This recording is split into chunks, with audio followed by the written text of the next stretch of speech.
그러면 품평 시작하겠습니다. 9주차고요. 9주차고 시간을 많이 하지 않을게요. 처음이라 갑자기 강약으로 많이 힘드시니까 긴 시간을 뺏지 않을게요. 그리고 3교시는 따로 해설을 안 하고요. 2교시까지만 진행할게요. 그리고 문제는 1교시는 13문제였고요. 2교시는 6문제가 나왔죠. 대다수가 피하신 게 여기를 많이 피했어요. 얘도 많이 피했어요. 많이 피했어요. 쓰신 게 여기를 많이, 그쵸, 피할 법하죠. 피할 법하죠. 얘도 피하셨어요. 피할 법하죠. 피할 수 있어요. 알게요. 첫 번째는 샤딩입니다. 데이터베이스 샤딩의 분할 방법 적용 시 고려사항을 설명하시오가 문제였어요. 그러면 1교시랑 2교시 형태를 답안을 작성하실 때 가장 중요한 건 여러분들이 목차를, 2교시도 마찬가지긴 한데 목차를 어떻게 잡고 쓰느냐가 중요하긴 합니다. 그래서 대부분 보면 이제 이런 형태에 쓰시는 분도 있고 간략하게 개념이나 정의만 쓰시는 분도 있어요. 그거는 뭐 어떻게 목차 구성이 잡고 가느냐에 따라 상관없습니다. 보면 샤딩의 개념은 하나의 논리 데이터베이스를 작은 단위로 나눠 여러 서버에 분산 저장하는 데이터 분산 저장 방식이죠. 네. 그리고 샤딩은 쉐어드 키, 쉐어드 매핑, 라우터, 카테고리 등으로 구현이 가능하고요. 보면 크게 이 해설지에서는 크게 이제 물어본 건 고려사항이에요. 적용시 고려사항. 적용시 고려사항에서 설명할 때 처음에 레인지 베이스, 해시, 리스 베이스에서 할 때 샤딩의 방법, 다음에 디렉토리랑 컴포즈까지 해서 샤딩의 방법을 설명하고 그 다음에 요거에 대한 고려사항 작성을 했어요. 얘를 같이 묶어서 해도 되거든요. 답안을 작성할 때. 자, 분할 방법을 설명하고 여기에 고려사항을 작성해 주셔도 되는데 그렇게 되면은 얘에 대한 그림들이 더 없을 거예요. 만약에 분할 방법에 대해서 글로만 설명이 돼 있다 보니까 그림에 대한 내용 설명들이 빠질 겁니다. 그러다 그리고 분량이 생각보다 많이 나올 수도 있긴 하겠다. 나올 수도 있긴 하겠다. 근데 실은 이 각각별로 고려사항을 작성하기에는 너무 어렵기 때문에 목차 구성을 샤딩의 방법이 어떤 게 있고 그에 따른 고려사항으로 구분해서 답안을 작성해 주시는 게 좋을 거예요. 그래서 레인지 베이스는 특정 컬럼 기준으로 범위 기반으로 하는 게 레인지 베이스 기반이고요. 다음에 해시 베이스는 샤드 키에 의해 해시 함수 결과를 기준으로 수행을 하는 거고요. 리스 방식은 특정 값 자체 기준으로 분할하는 거고요. 다음에 디렉토리 베이스는 별도 디렉토리 관리를 통해서 관리하지만 디렉토리가 장애시 전체 영향 받고요. 다음에 컴포짓은 여러 컬럼이나 샤딩 기법을 조합해서 다양한 쿼리 패턴에 대응하기 위한 샤딩 기법이고요.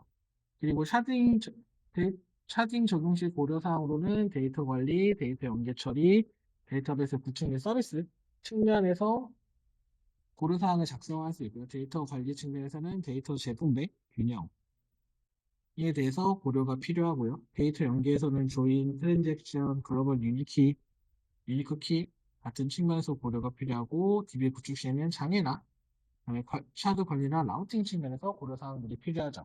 어, 만약에 이런 경우 있거든요. 이게 다섯 개가 너무 많아서 작성이 어렵다. 라는 경우가 생긴다면 여러분들은 그걸 활용할 줄 아셔야 돼요.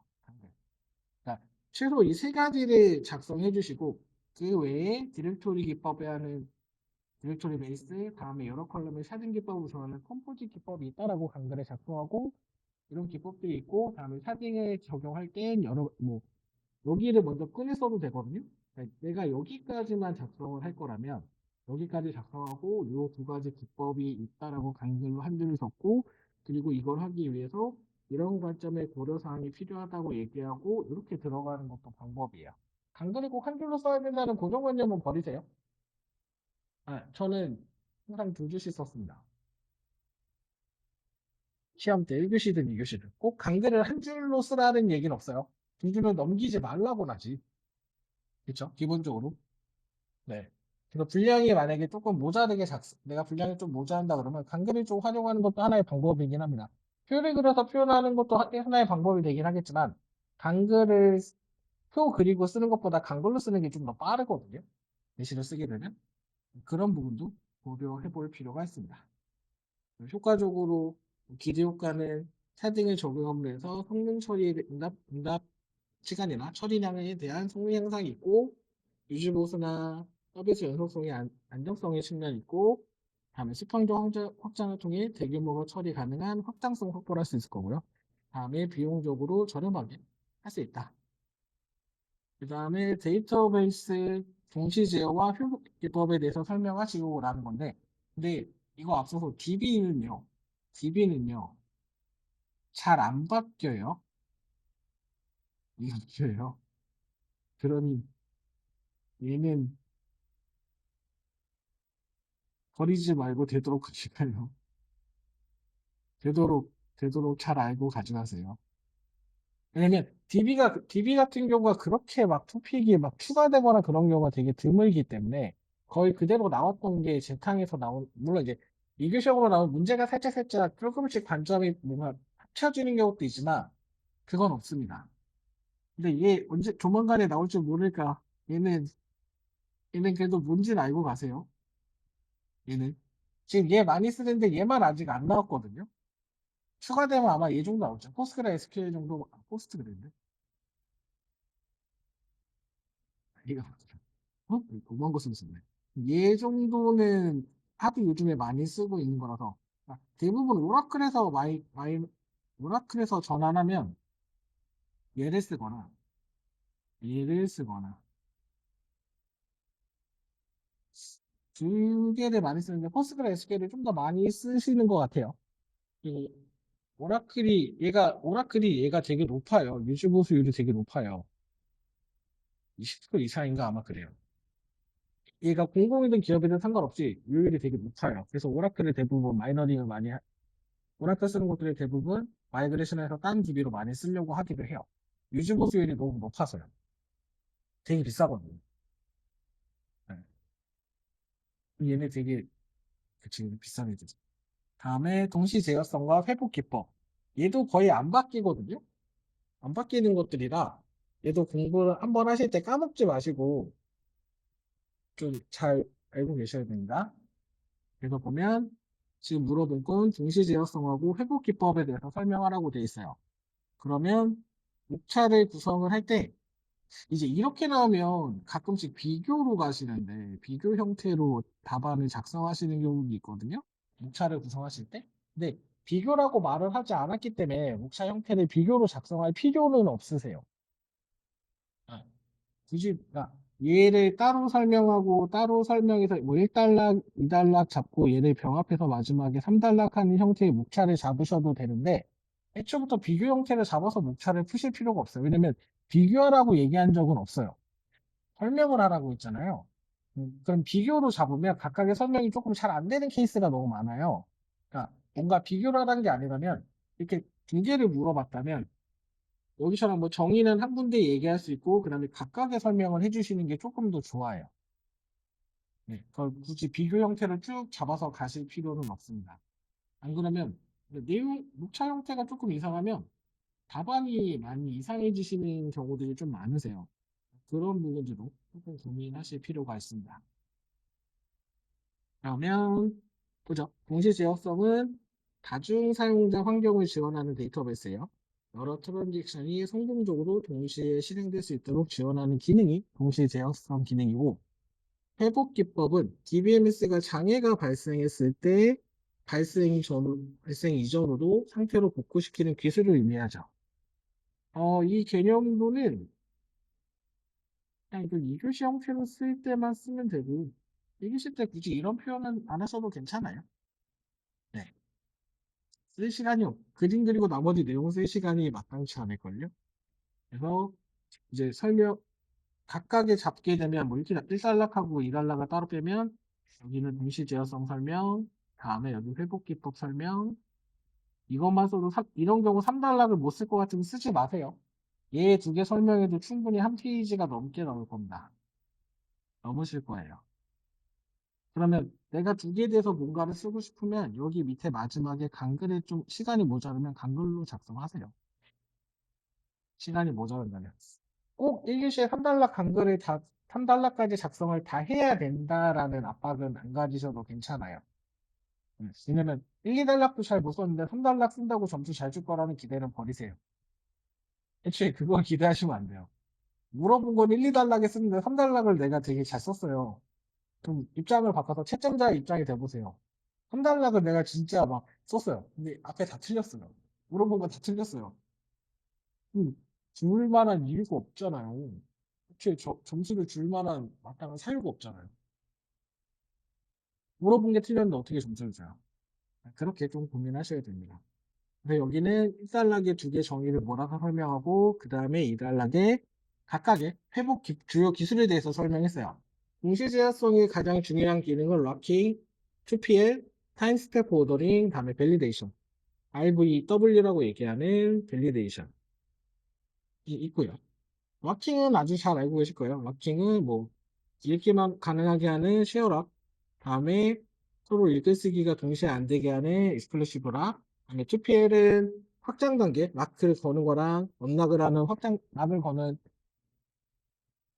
락을 연산을 수행하는 확장 단계, 다음에 락을 푸는 언락 단계, 다음에 타임스태프 오더링은 타임스태프를 통해서 하기 때문에 타임스태프가 들어가야 되고, 다음에 뭐 TS를 비교하는 거, 비교 연산이 필요하고요.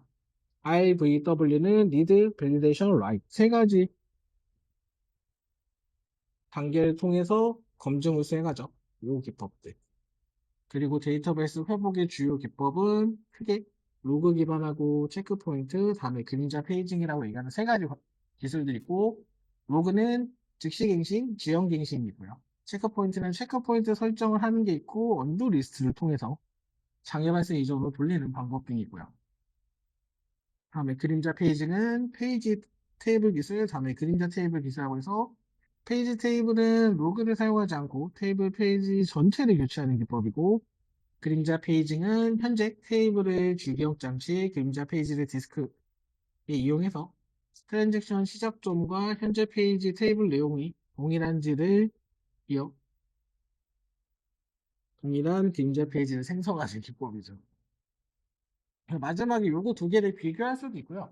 시간이 모자르면 굳이 작성 안 하셔도 돼요. 이렇게만 쓰면, 그냥 이렇게만 이걸 여기까지를 작성한다고 감안하면 이미 한 페이지가 넘을 거예요. 시간상 못 쓸 거예요. 그러니까 너무 3단락에 집착을 하지 않으셨으면 좋겠어요. 쓰면 좋긴 한데, 내가 필력이 좋아서 시간 내에 쓸 수 있으면 충분히 써도 되는데, 안 되면 거기 너무 목을 매다 보니까 앞에 중요한 거 쓰지 못하고, 정작 뒤에 엉뚱하게 힘을 쏟는 경우가 있기 때문에, 그건 조금 주의하셔야 돼요. 네. 굳이 얘는 동시제어성은 무게성을 유지하는 거고, 얘는 DB 회복은 중복 저장을 통해 똑같이 무게성을 유지하는 기법이긴 하죠. 목적은 둘 다 무게성을 유지하기 위한 기법이고, 기대 효과는 뭐 이런 병행수행 문제점을 예방하고 얘는 뭐 모순 없는 오류 없는 상태를 제공한다. 아, 네. 그런 내용들이. 다음에 3번 문제는 기능 요구사항과 비기능 요구사항을 비교 설명하는 겁니다.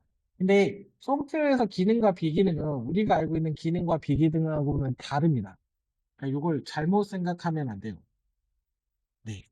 우리가 생각하는 기능과 그러니까 일반적으로 우리가 인지하는 기능과 소프트웨어에서 얘기하는 기능적인 요건들은 달라요.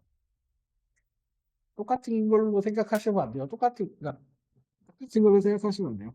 보면 기능 요구사항 소프트웨어에서 기능 요구사항은 시스템이 제공해야 할 기능적인 행위와 서비스에 대해서 명확하게 요구한 거고, 비기능 사항은 기능 수행의 품질적 수준, 제약 조건, 운영 기준 등을 규정한 요구 사항들이에요. 예를 들어 주문을 한다가 기능이에요, 비기능이에요? 그렇죠.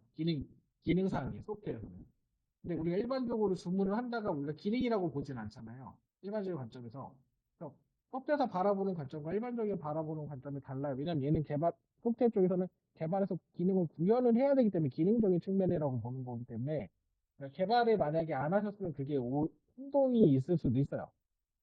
이정기는 그렇지 않겠죠? 그래서 거기에서 거꾸로 생각하시면은 엉뚱한 답안이 작성될 수 있습니다. 소프트웨어에서 기능 요구사항을 얘기한 거랑 좀 그걸 좀 염두에 두셔야 돼요. 얘는 비교를 하라고 했어요. 물어본 것 자체가 문제가 비교라고 했으니까 끝까지 처음 시작부터 끝까지 비교로 가는 거예요. 이 두 가지 정의를 비교했고 그 다음에 설계 관점, 요구 관리 및 설계 관점을 비교하는 거죠. 물어보면 요구 사항들을 물어봤기 때문에 비교를 하는 거고 요구 사항 관리 측면에서는 기능 요구 사항은 명시적 행위 중심을 요구하고 비기능은 암묵적인 속성에 대해서 요구를 하죠.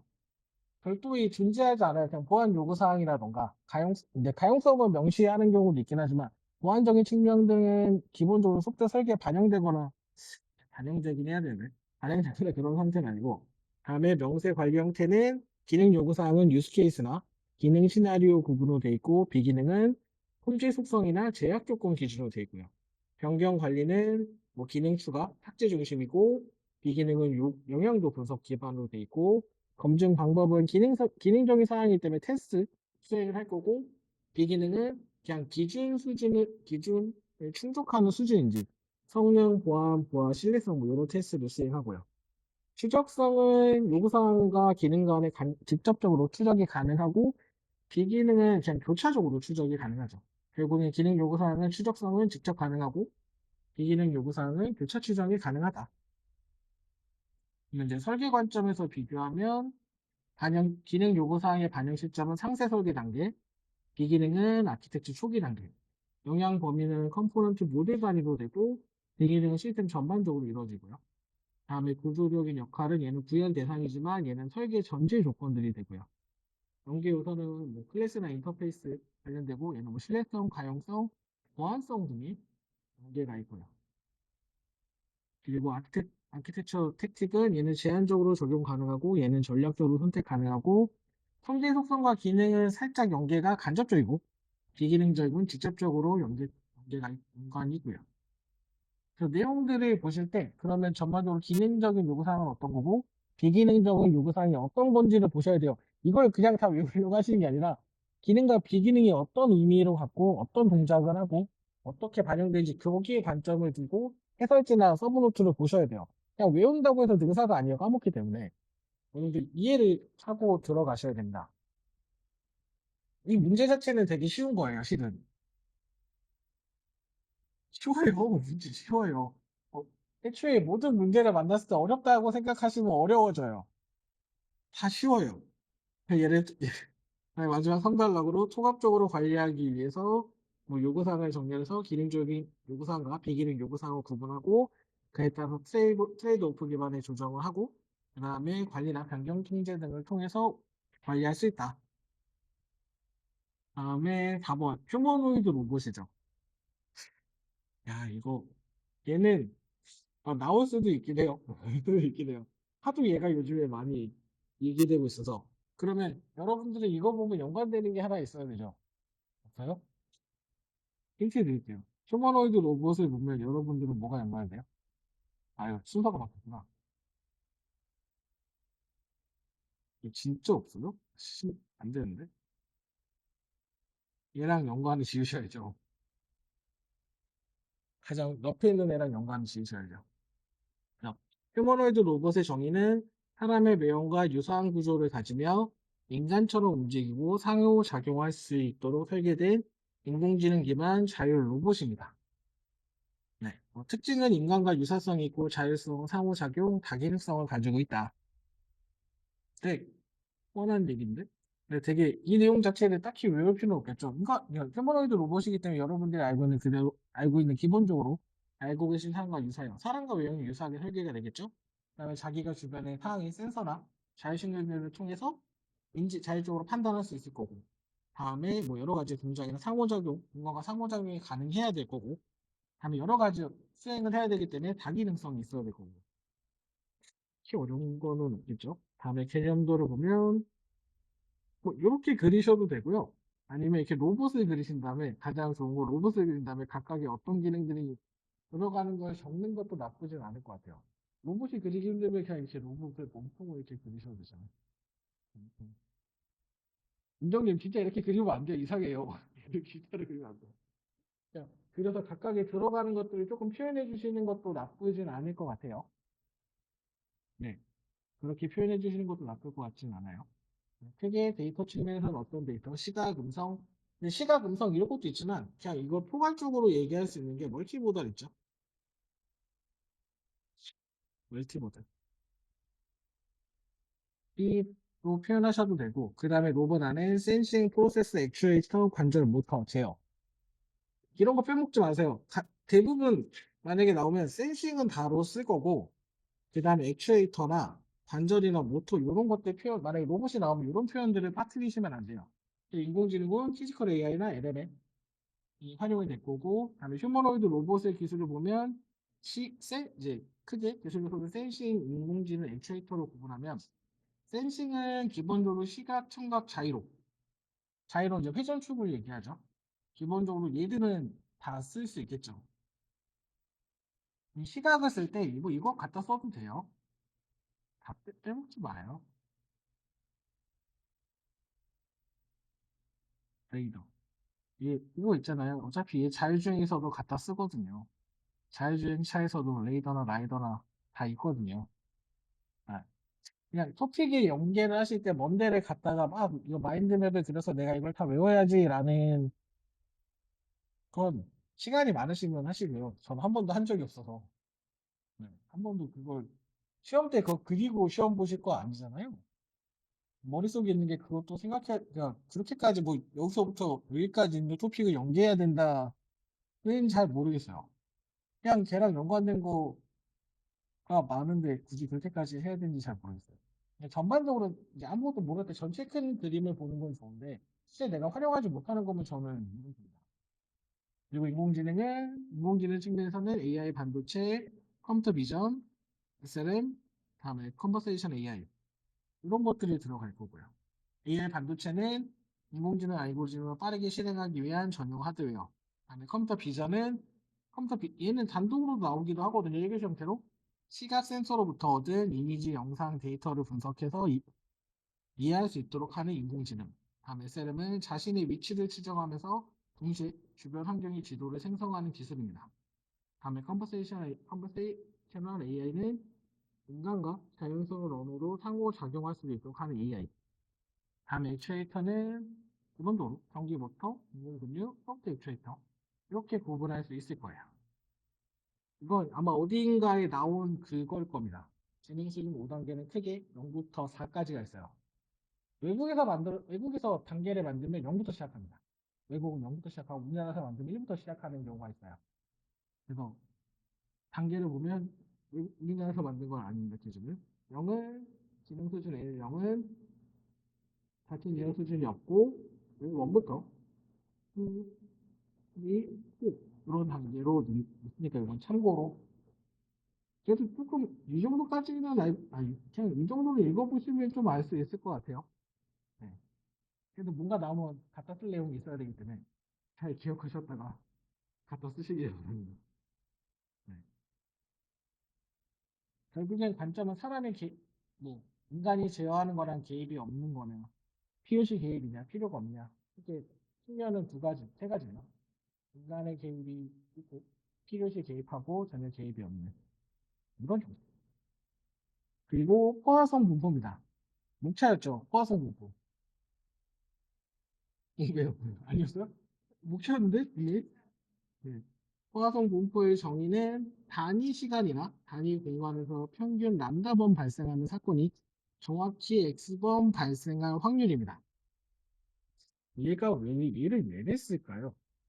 모르겠어요. 제가 안 냈어요. 저는 낸 걸 목차로 내드렸을 뿐이에요. 특징은 독립성과 비례성과 비중복성을 가지고 있고 보면 독립성, 특정 시간 공간에서 발생한 사건은 다른 구간에 발생한 사건에 영향을 주지 않는 게 독립성이고 비례성은 사건이 발생한 확률은 해당 구간의 길이에 비례한다.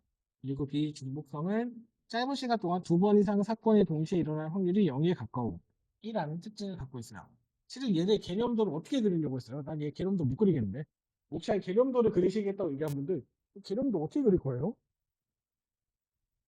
제가 목차를 이렇게 막 작성해 내다가 그걸 개념도 어떻게 그리지? 나도 못 그리겠는데 얘는. 네, 나도 못 그리겠는데.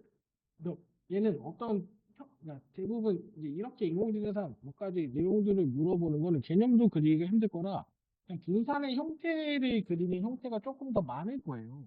어떻게 이루어지고 얘가 이때 발생해서 이 구간이다라고 얘기하는 게 조금 더 많으실 거라 이걸 개념도로 그리기에는 그러면 단위 시간하고 단위 공간을 단위 여기가 여기 특정 단위 시간 특정 단위 공간이야. 여기서 람다번이 발생할 확률 어떤 람다번이라는 사건이 발생할 확률이 잘 모르겠어요. 어떻게 표현할지 잘 모르겠어요.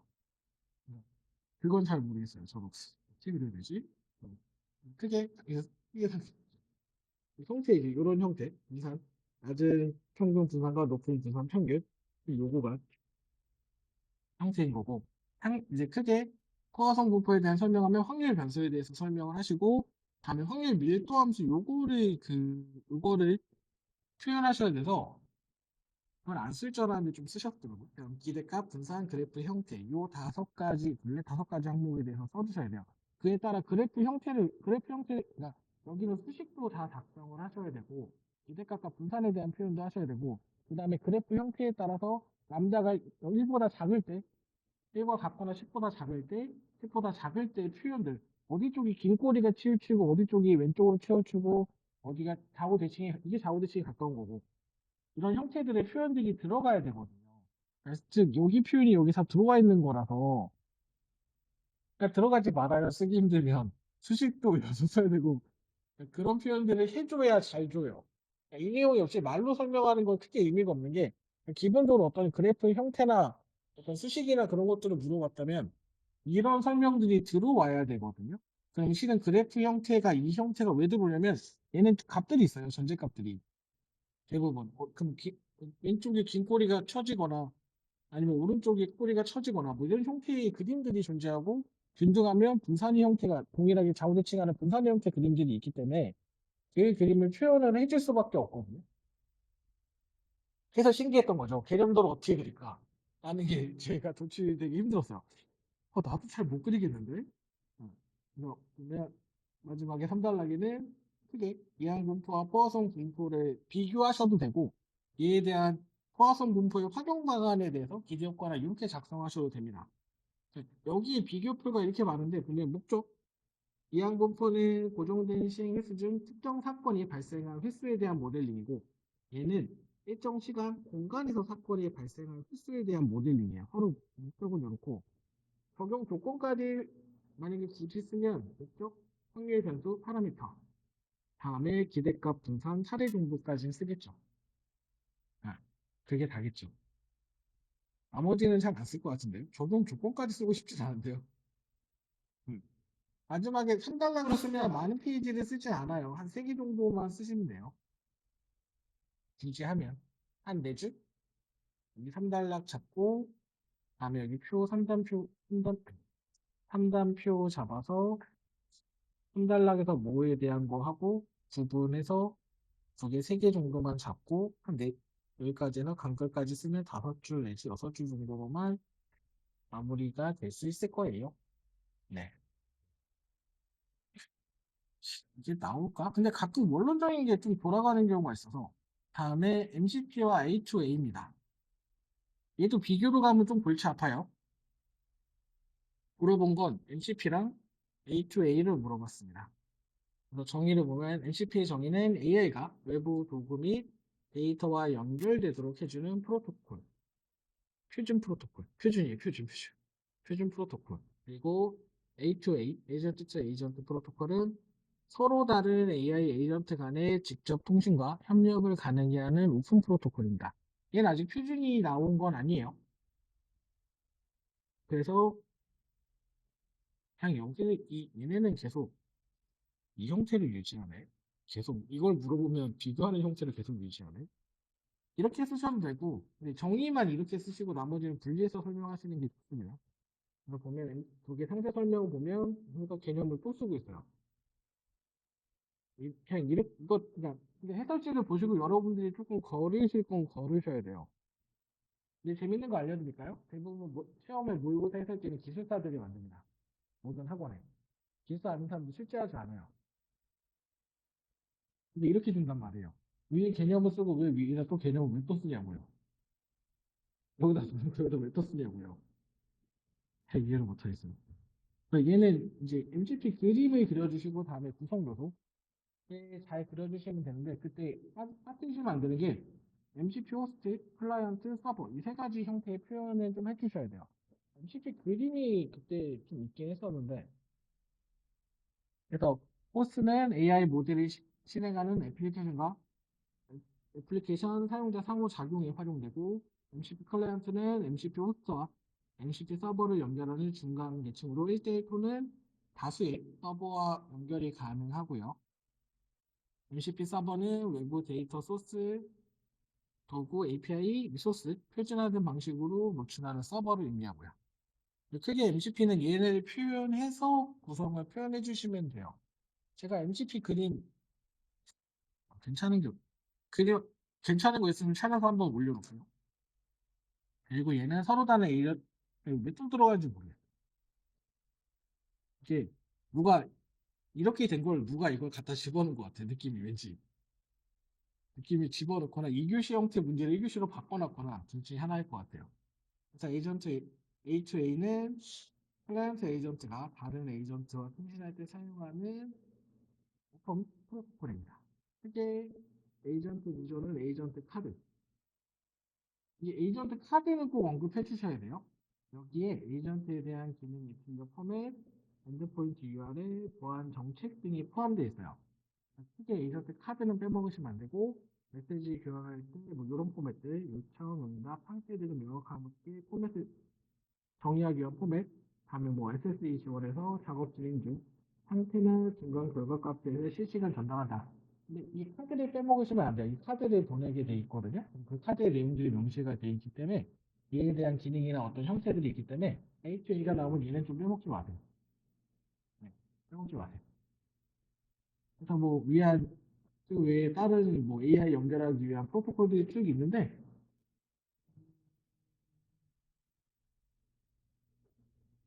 그냥 뭐 활용하는 툴 같은 것도 쓰는 게 더 나을 것 같아요.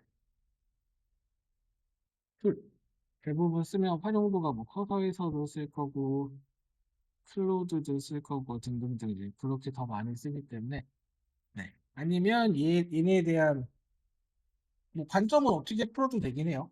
뭐 이렇게 위한 연결을 위한 프로토콜을 비교해도 되고 얘네에 대한 보안적인 이슈가 있기 때문에 보안에 관련된 것도 어떤 것들이 필요하다 측면도 가셔도 되고 관점은 너무 하나에만 두지 않으셔도 됩니다.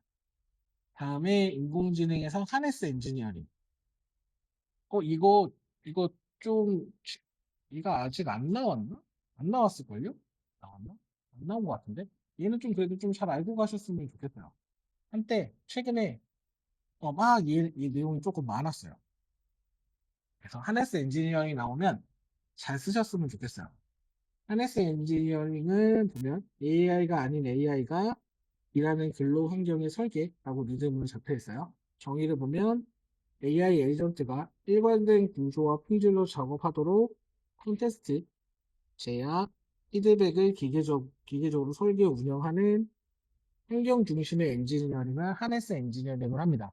요즘에 이쪽으로 조금 많이들 내용이 나오는 추세이기 때문에 얘를 조금 잘 알고 가셨으면 좋겠어요. 얘 등장 배경은 뭐, 만약 2교시 형태가 나오면 2교시 형태가 나오면 얘 필요성이나 배경 같은 것들도 앞에 개요 측면에서 언급을 해주셔도 괜찮습니다.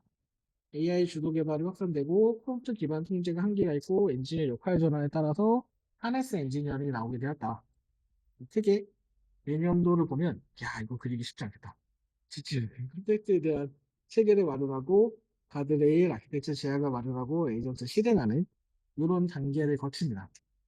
너무 힘들면 여기 있는 내용을 빼고 우선 헤드들만 뭔지를 한 다음에 나머지를 대략 조금씩 치워도 돼요. 이거 자체는 어떻게 다 그리겠어요? 그리기는 쉽지 않겠죠? 네. 그래서 지침의 콘텍스트를 체계화를 해서 아, 가드레일하고 아키텍처 제약을 설정하고 그 다음에 에이전트를 실행하도록 되어 있는 게 기본적으로 유의 절차입니다. 크게 판단 기준하고 에이전트 규칙, 맥락을 설정하고 그에 따라서 구조 규칙, 한 아키텍처 제약, 정적 중도 제약 등을 설정하고요. 마지막으로는 에이전트가 실행할 수 있도록 코드 생성하고 버그 수정하고 생성해서 작업할 수 있도록 하는 거. 근데 하지만 이걸 계속 검증하도록 피드백을 돌리는 형태이죠. 기본적으로 컨텍스트를 제공하고 제약을 적용하고 에이전트를 실행, 검증 피드백해서 기본적으로 페르프 구조의 흐름을 지속적으로 유지하는 형태로 이루어져 있죠. 얘는 나올 법도 한데 얘가 최근에 말들이 많아서 나올 법도 한데 크게 구성 요소는 지침 컨텍스트 체계, 가드레일 아키텍처 제약, 검증 피드백 목표 세 가지 측면의 구성 요소를 작성해 주시면 돼요. 대부분 요 내용들이 여기 있는 내용들이 여기에 반영이 되겠죠. 기본적으로 이렇게 세 개가 있으면 이렇게 넣으셔도 돼요. 꼭 4단편 안 하셔도 돼요. 그리고 제발 쓰실 때 여기를 아무것도 쓰지 않는 거는 지양하시는 게 조금 좋거든요. 3단표를 쓰실 때 한 맞는데 잠깐 위에 올라갔다 드릴게요. 3단표를 그리시면 3단표를 작성을 하시는데 제가 어느 분이 그랬다는 얘기는 아니고요. 3단표를 작성하시는데 틀리면 그분이에요. 틀리면 나인 거예요. 틀리면 나인 거예요. 표를 작성하시면 여기다 뭐 구분 쓰고 진행 쓰고 설명을 써도 되고 반대로 설명을 쓰고 단출문을 쓰고 어떤 형태로 쓰는 건 상관없는데 내가 여기가에 뭔가 내용을 적으면 여기에 구분자 정도는 넣어주셔야 돼요. 그래야 얘가 얘에 대한 설명인지를 알거든요. 그러니까 뭔가 구분이 없으면 뭘 설명하고 있는지가 잘 모르겠어요. 그래서 제가 이렇게 만약에 일단 멘토를 받을 때 뭔가 찍혀 있다. 그게 그분인 거예요. 그러면. 그래서 여기 내용을 쓰면 기본적으로 표의 내용을 쓰면 저희가 1대1은 지향하라고 말씀드립니다. 지향이 뭐냐면 여기 하나 쓰고 여기 하나 쓰는 거 쓰지 말라고 거의 말씀을 드려요. 하나 쓰고 하나 쓰는 걸 좀 지향하라고 말씀드려요. 대부분 통상 어떤 관점을 하나 잡으면 두 개 정도 쓰거든요. 1교시 형태. 왜냐면 1교시를 작성할 때 보면 기본적으로 제가 쓰는 거는 정의, 뭐에 대한 정의 쓰고 정의 두 줄 쓰고 그 다음에 2단락 붙여서 2단락에 타이틀 달고 가 쓰고 개념도 그리면 6줄 간글 쓰면 하나에서 두 줄, 그 다음에 나로 넘어간 다음에 나에서 잡으면 하나, 둘, 셋, 넷 해서 여기 세 개 정도 쓰거든요. 두 개씩 쓰거든요. 여기 7줄, 간글 쓰면 하나에서 두 줄, 다음에 3단락해서 하나, 둘, 셋, 네 줄. 다음에 간글 쓰면 여기 타이틀까지 하면 6줄. 이런 형태로 거의 계산하고 들어가서 쓰거든요.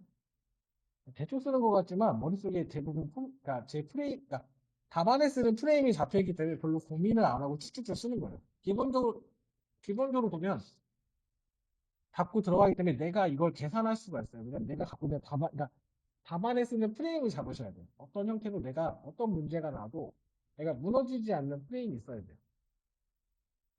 그게 없으면 문제에 따라 내 프레임이 왔다 갔다 한다 그러면 한두 문제는 그럴 수 있어요. 한두 문제 정도는. 근데 기본적으로 내게 답안에 대한 프레임은 좀 몇 개 갖고 있어야 돼요. 이때는 이렇게 쓰는 형태가 가장 첫 번째로 중요해요. 그래야 내가 어떤 문제를 만나도 흔들리지 않거든요. 그래서 애초에 자꾸 쭉쭉쭉 들어가기 때문에 이런 형태로 내가 있는 그러니까 대부분 해설지나 그런 내용들이 나왔을 때 내가 쓸 수 있는 답안 형태 프레임에 맞춰서 가야 돼요. 서브노트도 공부할 때 내가 이게 1교시 형태로 나면 이렇게 쓰겠어라는 형태로 하시면 불필요한 걸 제거하실 수 있을 거예요. 애초에 목적 자체가 서브노트로 공부하는 이유가 학습을 위해서 하시는 게 아니잖아요. 답안을 쓰기 위한 거잖아요. 그러면 내가 나왔을 때 어떤 형태로 얘를 1단락을 쓰고 나머지 2단락 할 때 얘를 뭐 개념도 하면 이걸 쓰고 뭐 기술 요소나 구성 요소나 하면 얘를 설명할 때 이 정도면 잡고 내 서브노트 체크해놔야 나중에 걔만 보는 거죠. 다른 불필요한 내용을 안 보는 거예요. 그러니까 몰랐어요? 아니 대부분 공부하면 답안을 쓰기 위해서 공부하시는 거잖아요. 진짜 학문을 위해서 하시는 거 아니잖아요. 그렇게 조금 생각하셔야 돼요.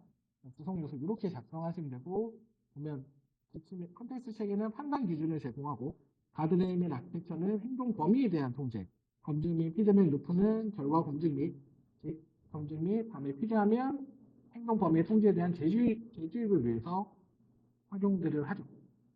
그리고 하나까지만 쓰고 라는 되도록 이렇게 가나만 쓰세요. 계속 물어보면 한 단락에 가나 정도까지만 쓰거든요. 근데 부득이하게 세 개를 물어보는 경우는 가나다를 쓸 수 있는데 통상적으로 가나까지만 쓰시는 거를 제가 또 말씀드려요. 그래서 하네스 엔지니어링에서 하네스의 역할은 제어, 감시, 개선하는 역할을 수행합니다. 그냥 여기다 강글로 넣어버렸어도 될 것 같은데 굳이 얘를 언급을 안 해도. 네. 이 역할을 수행하는 걸 잘 체크해주세요. 입력에 대한 제한, 권한 범위, 정책 적용하는 제어, 상태 추적, 로그 수집, 출력 기능을 하는 감시, 그 다음에 그 제어와 감시를 통해서 오류 반영, 제시된 규칙을 보정하는 개선의 역할을 수행한다. 크게 프로포트 엔지니어링하고 컨텍스트 엔지니어링하고 하네스 엔지니어링을 비교했는데 아니요, 컨텍스트는 빼고 그냥 프로포트랑 하네스만 비교하세요. 프롬프트는 모델이 잘 답하도록 지시문을 설계하는 거고, 컨테스트는 참조 맥락을 설계하는 거고, 하네스는 실행 환경과 제약 검증 구조를 설계하는 게 가장 큰 차이점이에요. 그 설계 대상은 프롬프트는 입력 테스트, 컨테스트는 참조 정보를 의미하는 거고, 하네스는 전체적인 실행 환경에 대해서 하는 거고, 그 다음에 목표는 정확한 응답을 유도하고, 컨테스트는 풍부한 맥락을 제공하고, 마지막 하네스는 안정적이고 일관된 자율주행을 수행하도록 한다. 네, 그 정도. 뭐 나머지 내용을 이렇게 다 쓰셔도 되고, 만약 쓰게 되면 저 정도. 다음에 LSTM입니다. 이건 되게 다들 잘 쓰셨을 거라고 생각해요. LSTM은 롱샷텀 메모리입니다. 장기 의존성 문제를 해결하기 위해서 사용하는 기법이죠. RNA에서 히든 레이어에 대한 인풋, 아웃풋, 포겟 게이트웨이라는 세 가지 게이트를 이용해서 장기 의존성 문제를 해결하기 위한 알고리즘입니다. 얘가 RNA에서 가장 크게 되는 베니싱, 기획의 소실 문제는 돼서 요거를 해결하기 위해서 나온 거고, 그림은 요거를 그려주시면 됩니다. 근데 그림을 그리시면 어디가 포겟, 인풋, 아웃풋인지는 잘 써주셔야 돼요. 네. 만약에 이 상세적인 것까지 내용 표현을 해주시면 좋은데 어려우면 이 세 개 게이트랑 여기 이 정도는 표현들을 그리고 여기가 셀 스테이트라고 좀 표현을 네, 여기 표현이 없는 게 실은 그게 하나 있긴 하거든요. 그런 표현들을 조금 해주시면 될 것 같아요. 그쵸 이제 별 생각 없이 그림만 봤으니까 이게 아니 몰랐어요? 저 그럴 수 있죠. 크게 이렇게 그림을 이 디테일하게 표현해주면 좋은데 이것까지 외우기에는 잘 모르겠습니다. 꼭 외워야 되는지. 우선 요소는 셀 스테이트, 포겟, 인풋, 아웃풋 게이트로 돼 있고 셀 스테이트는 마이너한 연산 정보를 거쳐 다음 단계로 정보를 전달하기 위해서 하고요. 그리고 포겟은 셀 스테이트에 어떤 정보를 버릴지 선택하는 거. 인풋은 새로운 정보가 셀 스테이트에 저장될지를 결정하는 거. 아웃풋은 어떤 출력 값을 출력할지를 결정하죠. 이거를 위해서 이런 수식들을 사용들을 하죠. 제가 왜 이거 설명 안 드리냐면 어차피 안 외울 거잖아요. 그쵸? 안 외울 거잖아요. 굳이 막 힘들게 하지 마요. 안 외울 거잖아요. 안 외울 거잖아요. 안 외울 거잖아요. 그래서 상세적으로 이 수식까지 다 외우기에는 조금 애로사항이 있어요. 네. 애로사항들이 있기 때문에 만약에 이거 그냥 한 달락으로 써버려도 되거든요. 반점 나누기, 3단표를 만들려고 했는데 반점 나누기는 모르겠다 했을 때 얘를 3단표로 어떻게 만드냐면 이렇게 쓴 다음에 여기다가 그림을 그리면 한 6줄 정도 그릴 거예요. 그 다음에 여기다가 이렇게 만들어요. 삼삼표를.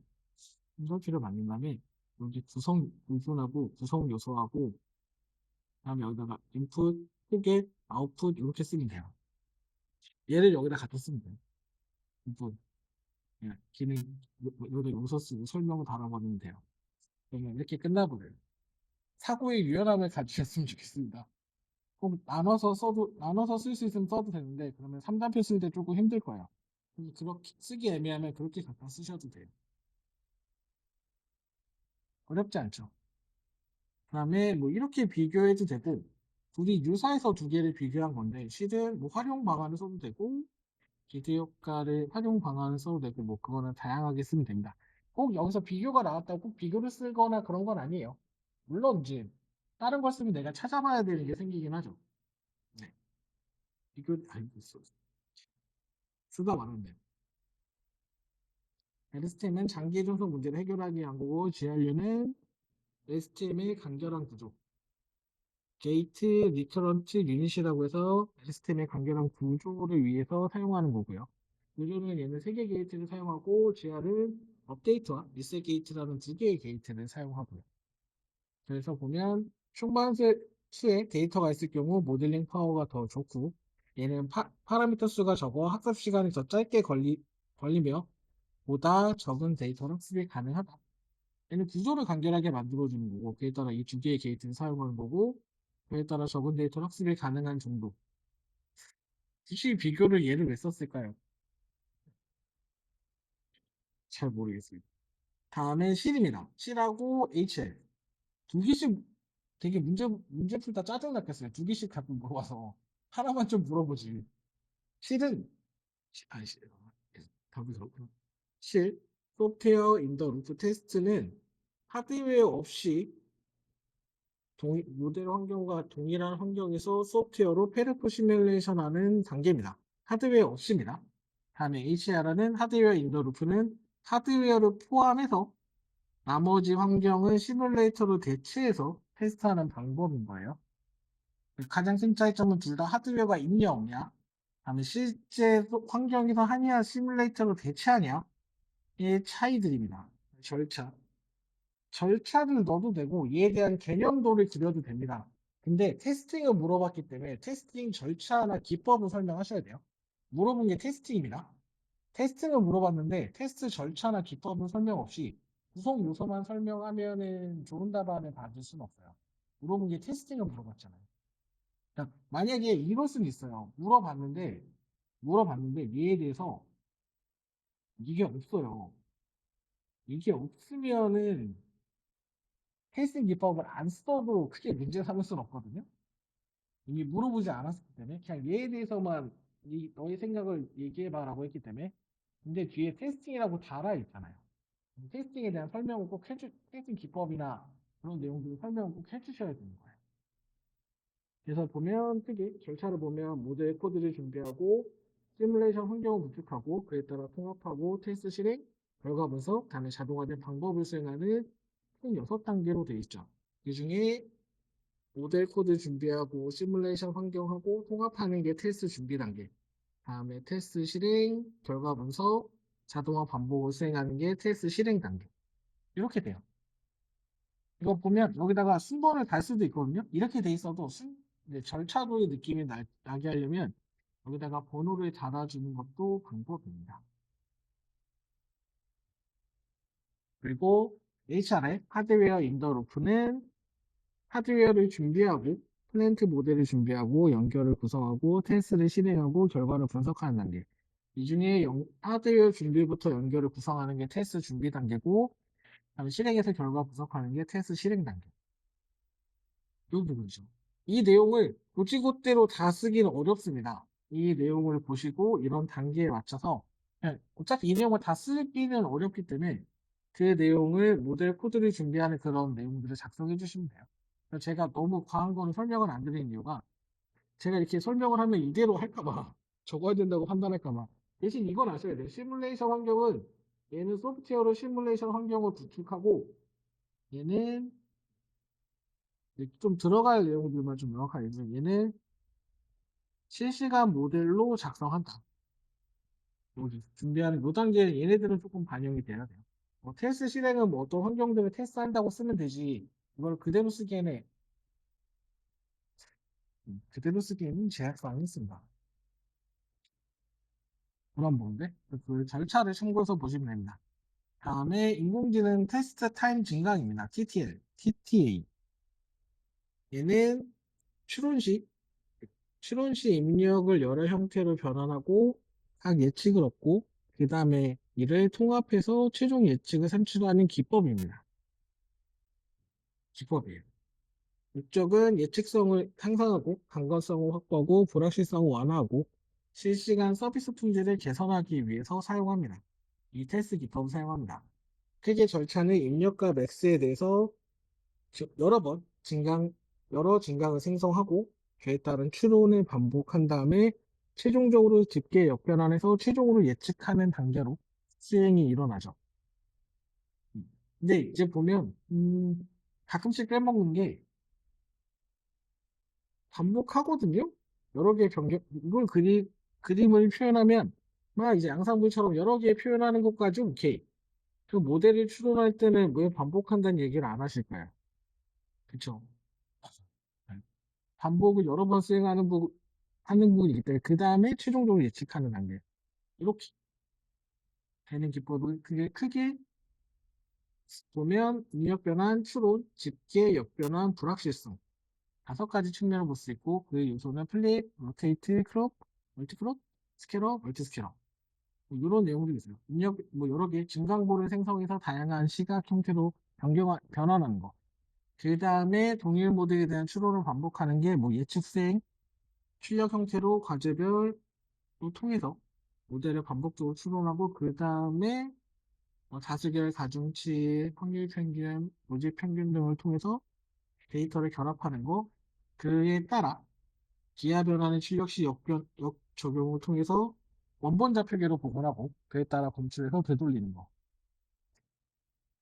근데 대부분 이걸 안 쓰시긴 했어요. 다들 이게 모르시나 봐요. 그러니까 집계한 다음에 원래 입력을 여러 개로 증강한 다음에 걔를 모은 다음에 추론을 통해 반복해서 생성하고 나서 얘를 집계를 하죠. 집계를 하고 나서 다시 이제 보낼 거잖아요. 얘를. 이거 다시. 네. 다시 얘를 증강을 적용한 기하 변화 그러니까 기본적으로 증강을 적용했기 때문에 걔를 다시 돌리는 단계를 거치는 거예요. 그 다음에 그에 따라서 결과를 생성하는 거죠. 설명이 그대로 이거 아마 뭘 돌린 것 같진 않겠는데 아무튼 그 다음에 불확실성을 위해서는 분산과 엔트로피 통해 추정이 가능하다. 그러니까 기본적으로 얘는 최종 예측 가능한 걸 산출하는 건데 얘도 불확실성이라는 게 있죠. 모든 시스템에는 불확실성이 있고 그에 대한 산출하기 위한 방법이 필요한데 그거를 확인하기 위해서 분산과 엔트로피를 통해서 신뢰도 추정. 기본적으로 시스템은 신뢰도 추정을 해야 돼요. 근데 여기 절차에는 당연히 그게 없죠. 없죠. 이제 이렇게 표현해서 하셔도 되고 아니면 강글에 쓰셔도 돼요. 그래서 부산과 엔트로피 통해서 신뢰도 추정이 가능하다. 이렇게. 그리고 마지막 단계는 근데 대부분 이렇게 뭔가를 비교해도 되고요. 근데 이하고는 비교하는 걸 좋아했던 것 같아요. 비교해도 되고요. 활용 방안을 써도 되고요. 뭐 다양하게 쓰셔도 괜찮습니다. 여기는 학습 데이터 증강과 비교했는데 보면 학습 데이터 증강은 학습 중에 그다음에 TTA는 추론 평가 서비스 시 목적은 일반화 성능 향상 과적합을 방지하고 TK는 예측 안정화, 성능 향상, 신뢰도를 개선하는 목적을 두고 있고요.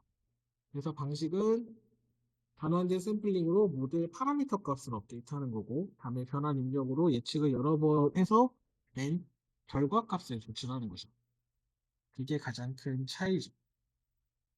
그 다음에 출력 처리는 얘는 학습 단계 증강 수처리가 없으나 TTA는 검출 분할 및 역변환 후 정렬 및 집계가 필요하다. 이 정도. 그리고 여러분들이 다 고르지 않았던 HDF랑 HDS입니다. 잘 안 골랐어요. 그쵸? 나 같아도 고르기 싫었겠다.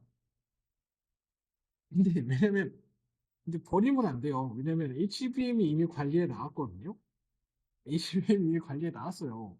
그러면 운 나쁘면 HBF나 HBS는 언제든 나올 수 있어요. 얘가 이미 관리에 나왔어요. 그럼 얘가 안 나올 것 같아요? 왜 SSD가 왜 나온다고 생각하시는 거예요, 지금? 왜 관리 시험에 뜬금없이 SSD가 툭 튀어나올 거라고 생각하세요? 그냥 내는 거 아닙니다. 다 이유가 있어서 나오는 거예요.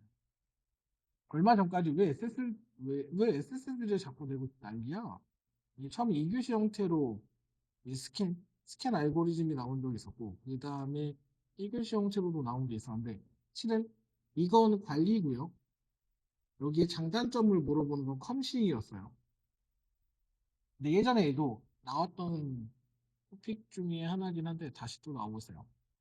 그래서 HBF의 정의를 보면 랜드 플래시 메모리를 3D 구조로 패키징하여 높은 대역 효과, 대용량 휘발성 특성을 동시에 제공하는 차세대 메모리 기술입니다. 유사는 날릴게요. 굳이 이렇게. 그리고 그림은 이렇게 그리시면 돼요. 아, 이게 HBM 그림을 조금 알고 있었으면 똑같습니다. TSV라는 적층 구조의 요 라인이 또 있거든요. TSV. 빼먹지 말아야 될 게 요거예요. TSV. 그 다음에 대부분 여기까지는 다들 잘 그리시더라고요. 여기까지. 이런 형태까지는.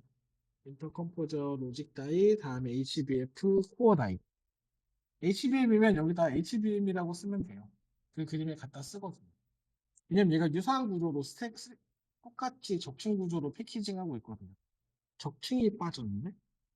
적층이 빠졌네. 적층. 네. 그래서 크게 기술 요소는 바이스 기술, 현재 스크의 바이스 기술 위에 구축된 용량 확장이 가능한 경로를 제공하고, 다음에 CBA라는 시모스 다이렉티브 언디드 투 어레이라고 해서 초고밀도 고속 저전력 회로를 구성하는 기술로 고대역폭 메모리의 성능의 기준을 설정할 수 있고, 다음에 다이 적층 기술. 이게 이제 적층는 게 이게 다이거든요. 코어 다이. 다이 적층 기술을 얘기하는 거라. 다이의 뒤틀림 스트레스를 줄이고 열 전도성 개선해서 6개 다이를 적층 가능. 지금은 16개까지 쌓을 수 있어요. 그래서 16다이라고 되어 있는데 16 적층 구조입니다. 네. 실은 이제 여러분들이 다 버리는 CA 과목이라 여러분들이 버리는 CA 과목이라 근데 운 나쁘면 나옵니다 진짜. 그리고 가장 중요한 거예요. TSV, 스로우 실리콘 바이어스. 이게 가장 중요한 거거든요. 이걸 통해서 얘네 간에 연결하는 구조로 사용하는 거예요. 특수 로직 레이어라고 부릅니다. 그리고 HBS는 저전력 D램과 랜드 플래시로 수직으로 적층해서 만든 고제어폭 저장 장치입니다. 크게 구성 요소는 저전력 D램, 저전력 랜드, 플래시 메모리로 되어 있고, 기술 요소는 VF4라는 버티컬 와이어드 팬아웃이라는 기술이고, 다음에 TSV 레스라는 공정을 통해서 만들어지는 형태예요. 6의 VF4 패키지라고 얘기해서 여기 안에 이 기술 안에 이 두 가지가 적용이 되어 있는 형태고요. 네, HBS는 나올 것 같진 않고요. 현재 HBF는 내용들이 나오긴 하거든요. HBS는 나오진 않는데 왜 냈냐고요? 혹시 모르니까요. 11호부터 제가 냈어요. 혹시 모르니까요. 해서 냈죠. 어. 그래서 크게 비교하면 HBM 하고 HBF, HBS를 비교한 건데 그래도 최소한은 HBF랑은 조금 알고 가셨으면 좋겠어요.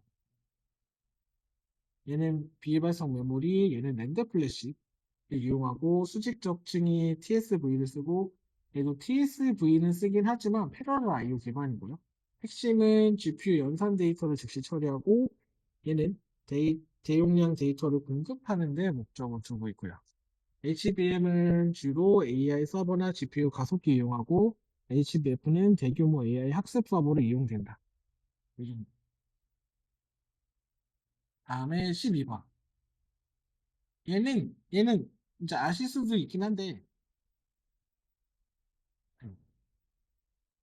그러니까 얘가 실은 이거에 대항마긴 하거든요. 얘를 만약에 3단락으로 비교하면 인피니밴드라고 얘기해서 인피니밴드가 여기 만드는 밴드 그 잭슨왕 엔비디아 인피니밴드라고 해서 엔비디아가 독점적으로 만든 장비가 있어요. 그래서 이제 데이터를 전송할 때 고속으로 내부 간에 고속으로 전송을 할 때 인피니밴드를 통해서 이제 블로킹 없이 데이터를 전송할 수 있게끔 얘가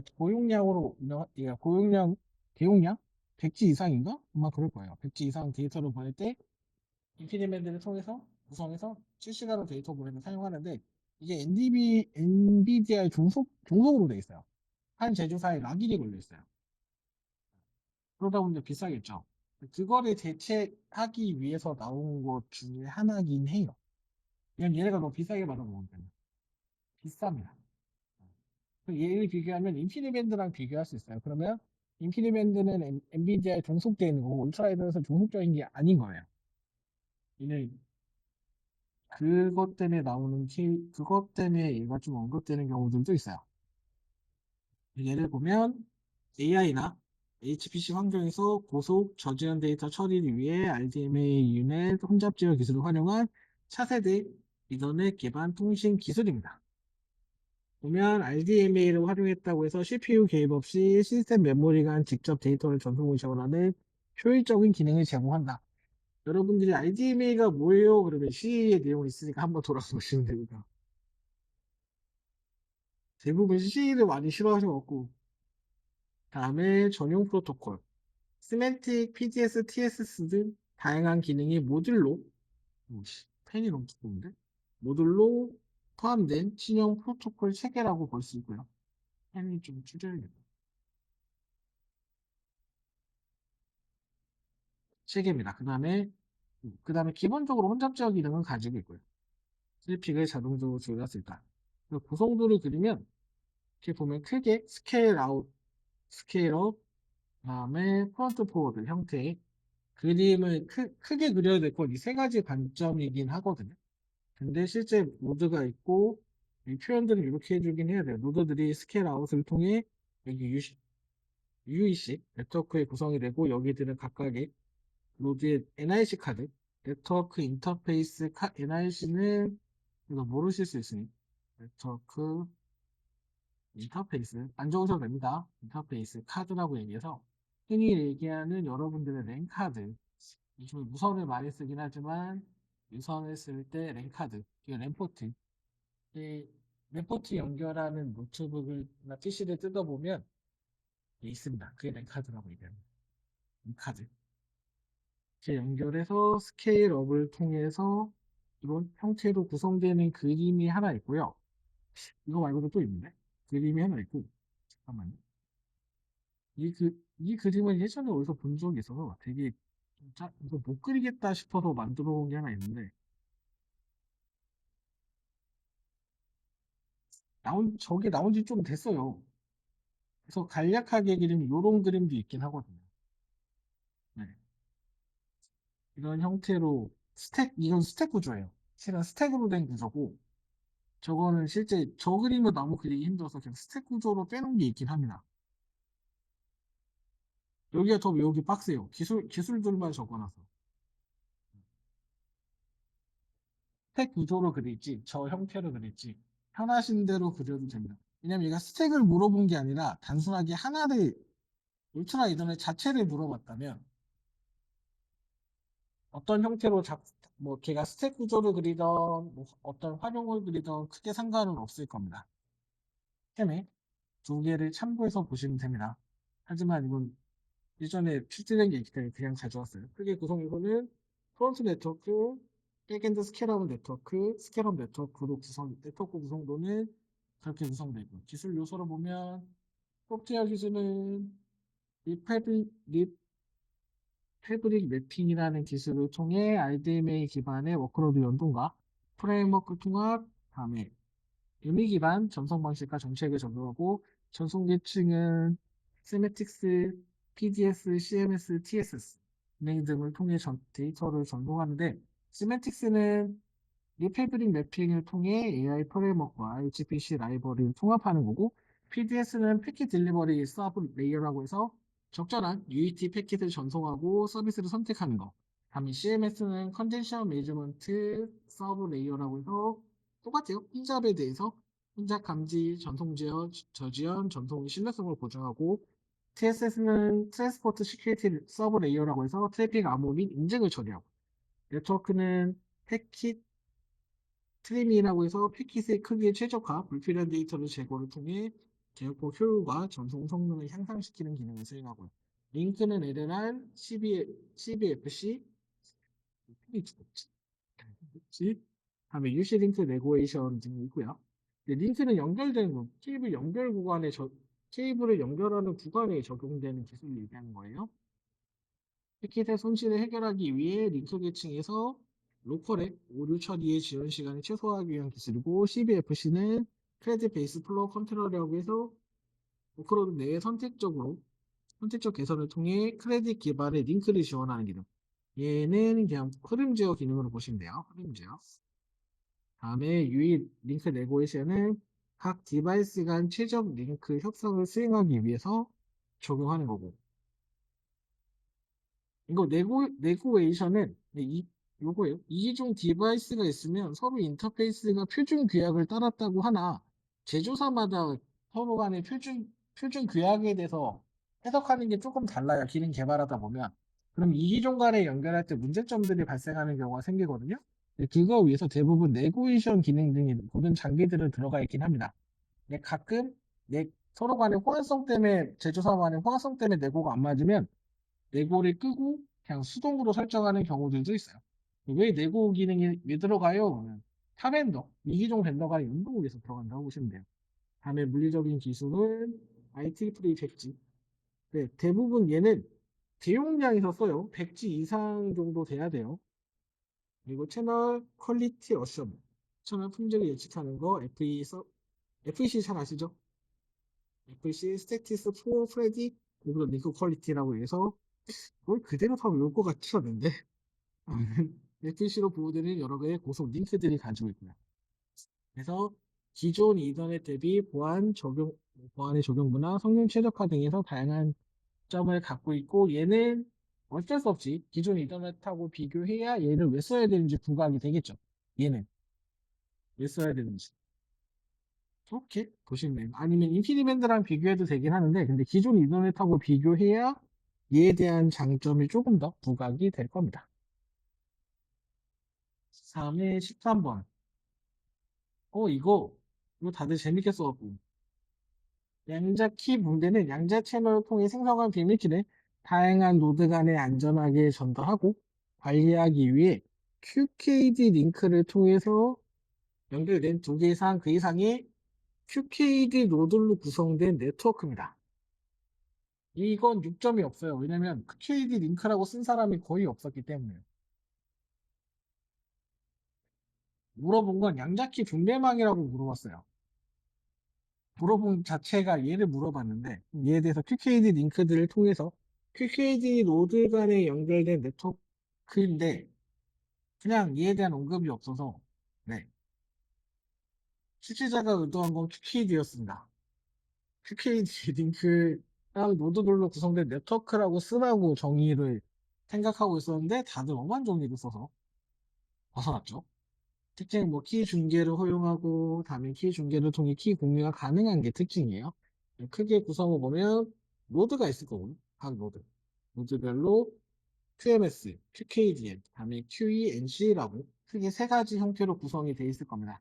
그러면 QKDM은 상대 QKDM과 비밀키를 공유하고 공유한 비밀키를 QKMS로 전송하는 역할을 수행하죠.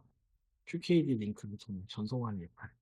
다음에 QKMS는 QKDM으로부터 비밀키를 수신하고 QKMS는 QKDM으로부터 비밀키를 수신하고 그에 따라 QKMS 링크로 이웃한 QKD 로드에 QKMS와 연결해서 키 관리를 수행하는 역할. 인접한 QKMS와 QKMS 링크를 통해 키를 관리하는 역할을 수행하고 QEMC라고 얘기하는 퀀텀 인크립터는 QKMS로부터 키를 공급받아 암호화 통신을 수행한다. QKMS로부터 암호키를 공급받아 암호화 통신을 수행한다. 였어요. 물어본 게 요거였어요. 근데 막 거기다 막 QRM인지 막 이렇게 넣었잖아. 왜 썼지? 물어본 게 아닌데 내가 물어본 건 양자키 분배망을 물어본 건데 왜 엄한 걸 썼지? 2284로 아닌데 걔 안 써도 되는데 막 이런 것들. 잘 보셔야 돼요. 문제가 키 분배망이에요. QKDN이라고 먼저 언급을 했어요. 그냥 양자 암호학이라고 물어본 것도 아니고 그냥 키 분배망이라고 물어봤어요. 애초에 질문 자체가. 질문을 문제를 잘 보셔야 돼요. 그러니까 여러분들이 쓰시다가 답안지에 요약해서 쓸 수 있는데 거기까지는 상관이 없는데 본연의 출제된 문제를 잘못 요약해서 써버리면 답안 작성을 조금 가끔 문제를 잘못 옮겨 적어서 그렇게 쓰다가 틀리신 분들도 있거든요. 그건 조금 조심하셔야 돼요. 물어본 내용 명확하게 넘어오게끔 네, 하셔야 된다. 그래서 뭐 통신 링크를 비교하면 뭐 QKD, QKML 요 각각 링크들 여기 링크들의 마지막 3단락으로 설명을 했죠. 그 내용은 특별히 어렵지 않아서 한번 보시면 됩니다. 그러면 시간이 없다. 2교시 바로 갈게요. 4시까지 끝내기로 했거든요, 제가. 바로 갈게요. 조금만 참으세요, 조금만 기다려. 이교시를 그만 끝나요. 총 물어본 건 6가지 문제입니다. 첫 번째 보면 재해복구 시스템이에요. 재해복구는 잘 알고 계실 거예요. 재해복구의 개념은 정보 시스템에 대해서 재해는 화재, 자연재해, 뭐 전력 소치, 네트워크 장애, 사이버 공격 등 다양한 원인으로부터 시스템의 정상 운영이 중단되는 상태가 재해고요. 재해복구의 개념인데 재해 개념을 넣었네? 재해 복구인데 재해 개념을 넣었네. 보세요.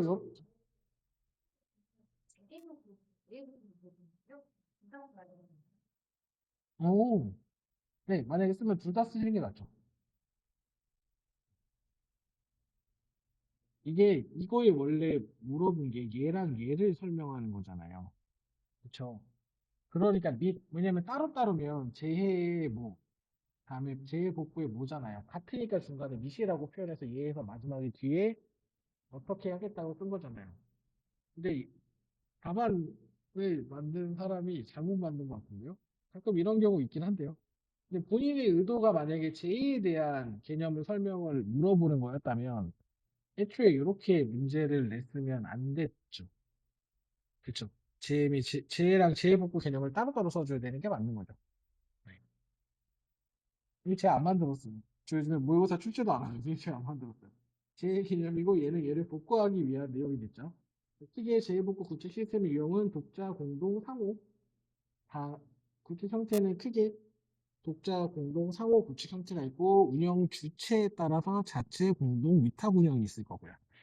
독자 구축은 그냥 본인들이 독자 구축하는 거고, 공동은 유관 기관이나 유사한 기관들이 묶여서 할 수 있을 거고, 상호 구축은 A 기관과 B 기관이 상호 구축은 B 두 기관이 있으면 본인들이 갖고 있는 시스템 자원들이 있을 거예요. 여기서 기본적으로 A에 대해서는 A에서 액티브로 운영하고 B 시스템에 대해서는 얘가 스탠바이로 운영하는 형태에 있고 여기서는 여기가 A 시스템의 스탠바이, B 시스템에서 액티브로 서로 간에 연결돼서 구성이 돼 있다가 여기가 만약에 액티브가 장애나면 얘가 액티브로 올라오고 반대로 여기가 장애나면 얘가 올라오는 이게 상호 구축 형태예요. 그림을 표현하실 거면 이런 형태로 표현을 해주셔야 돼요. 이게 상호 구축 형태예요. 공동 구축이면은 유관기관들이 묶여서 구성된 곳이 있어요. 이게 여기 있어요. 안산에 가면 복지부 산하기관들이 공동구축 형태로 묶여져 있어요. 근데 얘네는 공동구축이라고 보기 힘든 게 케이지별로 각 기관들이 나눠져 있긴 한데 운영에 대해서만 같이 하는 형태지 복구는 좀 개별하고 있는 형태이긴 해요. 그런 형태? 그리고 크게 운영하기에 따라서 자체로 하느냐 걔네가 이거구나. 공동 운영이 되겠구나. 자체로 하냐 공동으로 하냐 아니면 위탁을 맡기느냐. 그리고 시스템 복구 형태에 따라서 미러, 핫, 웜, 쿨드가 있겠죠. 미러는 실시간 복제하는 거고, 핫은 일부, 주 전화세트 일부가 목적지 스탠바이 형태로 구성되는 거고, 웜은 중요 자원만 있는 거고, 쿨드는 그냥 데이터만 있는 거고. 이건 어렵지 않죠. 특히 재해복구 전략 기술에서는 복제, 저장, 클라우드 기반 등이 있을 거고, 복구 기술 측면에서는 뭐 데이터를 복제할 때 동기식이냐, 비동기식이냐, 다음에 데이터를 저장할 때 스토리지 미러냐, 스냅샷 복구냐, 아니면 뭐 클라우드 기반을 운영하는 거냐, AI 기반을 운영하는 거냐. 기술 측면에서는 이건 실은 이렇게 와야 되는데. 실은 이거 말고도 더 있을 수는 있어요. 근데 크게 데이터 복제나 저장 측면들을 언급을 해주셔야 되는 게 맞아요. 왜냐면 기본적으로 재해복구에서 가장 중요한 건 데이터예요. 데이터 없으면 시스템 구축에도 복구 안 돼요. 그리고 얘는 업무 측면에서는 BCP DRP죠. BCP DRP. 알고 계신 걔를 언급해 주시면 되죠. 그리고 BCP 안에 있는 거 BIA를 언급해 주셔야 그에 따른 RTO나 RPO가 등장을 하겠죠. 얘는 업무 측면은 그런 대응적인 측면, 대응팀이라. 그리고 마지막에 복구 형태를 비교했는데 딱히 얘는 필요 없는 것 같아요. 비교하라 그러죠? 그치. 실은 여기서는 목차를 재복구 형태 및 기술, 다음에 복구 전략 수립하고 나눠서 설명하는 게 좋은데 이게 너무 쉽- 답안 5만 거였던데? 그다음 포크 전략. 뭐 전략에 대한 기술적인 측면, 업무적인 측면. 이거는 슬슬 실제는 내용들만 들어가는 이 측면은 다양하게 쓸 수 있긴 하거든요. 근데 빠뜨리지 마셔야 될 게 전략이라고 물어봤기 때문에 기본적으로 전략이라고 하면 여러분들이 알고 있는 BCP, DIP를 언급해야 되고 BIA를 반드시 언급을 해야 되는 부분이죠. 왜냐하면 재해복구를 할 때 BCP를 통해서 내부 수행할 때 BI를 통해서 RTO나 RPO나 가장 중요한 건 뭐 RSO, RCO 등등 막 다양하게 산출이 될 건데 그게 없으면 재해복구 센터의 기준을 삼을 수가 없기 때문이죠. 전략들을 크게 그리고 가장 중요한 거 데이터의 저장 관련된 거, 그 다음에 구축을 하더라도 어느 거리, 클라우드라 거리에 대한 제약이 사라지긴, 아니, 클라우드라도 거리가 사라질 수는 없어요. 주 센터하고 다른 센터하고 거리가 일정 거리 이상 멀어져 있어야 되거든요. 클라우드라고 해서 왜 아니에요라고 얘기하면 클라우드가 각각 제공하는 CSAP4마다 데이터 센터 리전이라고 얘기하는 각각의 데이터 센터들을 구축을 해두는데 그 위치에 따라 우리 센터랑 가까우면 거리상 같은 지진이 일어나면 같은 피해를 받기 때문에 그런 부분도 좀 있죠. 그런 내용들이 들어가면 됩니다. 벡터 DB는 나오길 빌며 벡터 DB는 개념을 보면 고차원 벡터 데이터를 효율적으로 저장, 인덱싱을 검색할 수 있도록 설계되어 정보를 벡터 임베딩 형태로 저장하고 관리하는 데이터베이스를 벡터 DB라고 얘기합니다. 크게 데이터를 다차원 공간에 점으로 표현했고 텍스트, 이미지, 오디오 같은 비정형, 간접형 같은 데이터 관리에 적합하고 메타데이터 저장, 필터링, 확장 데이터 변경 허용 등 포괄적인 데이터 관리를 할 수 있다.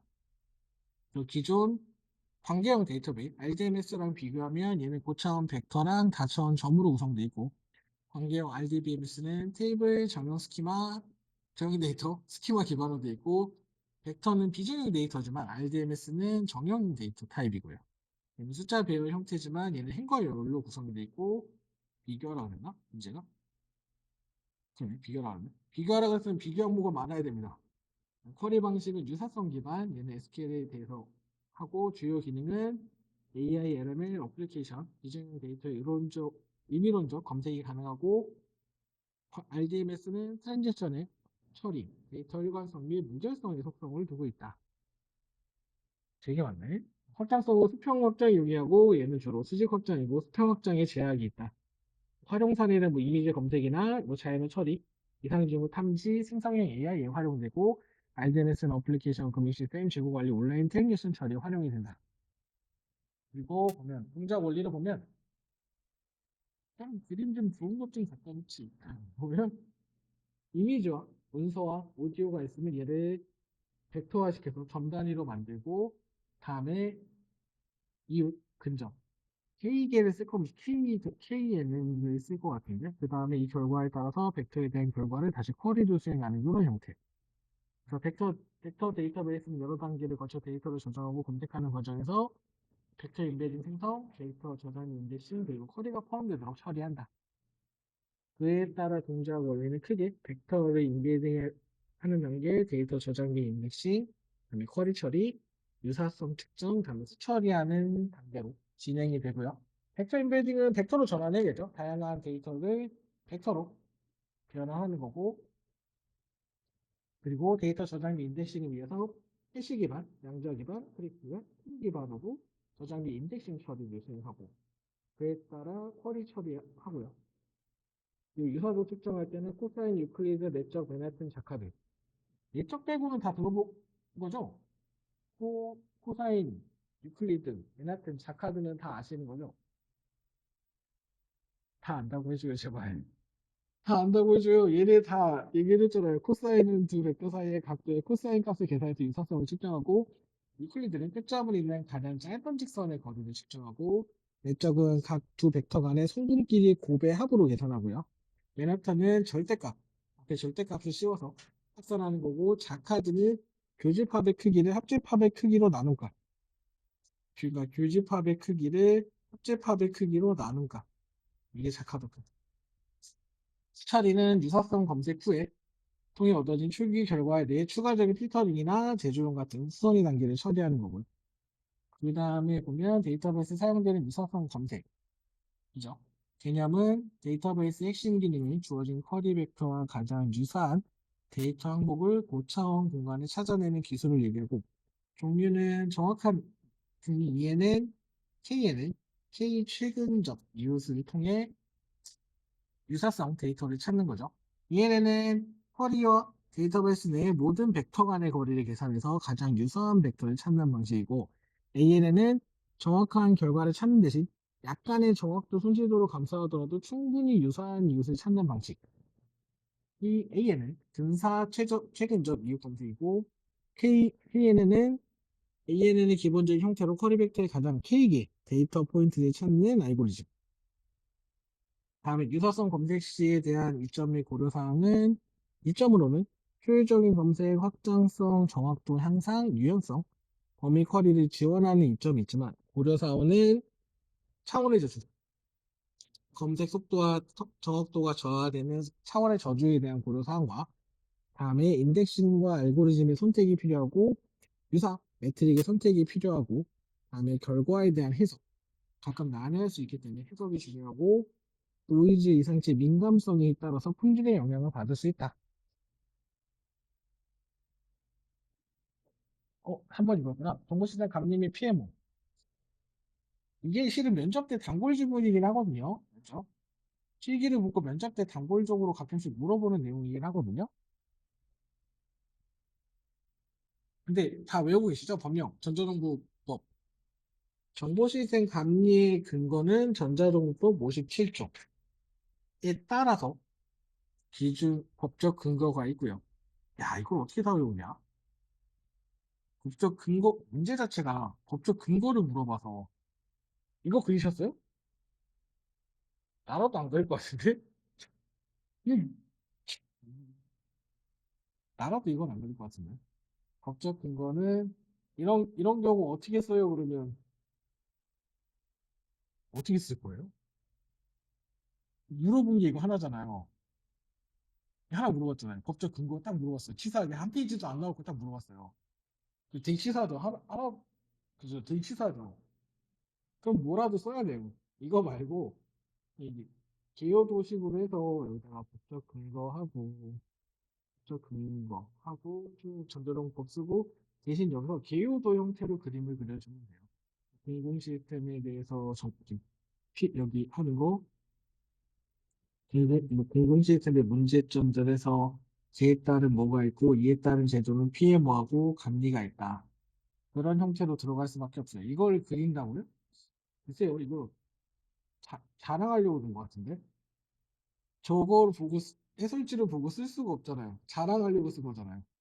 이런 형태는 그럼 한 페이지가 얘는 안 나올 수밖에 없어요.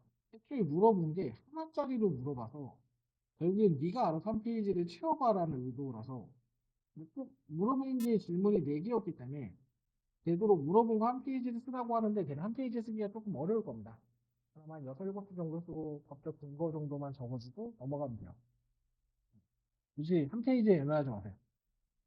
다음에 PMO의 정의와 역할.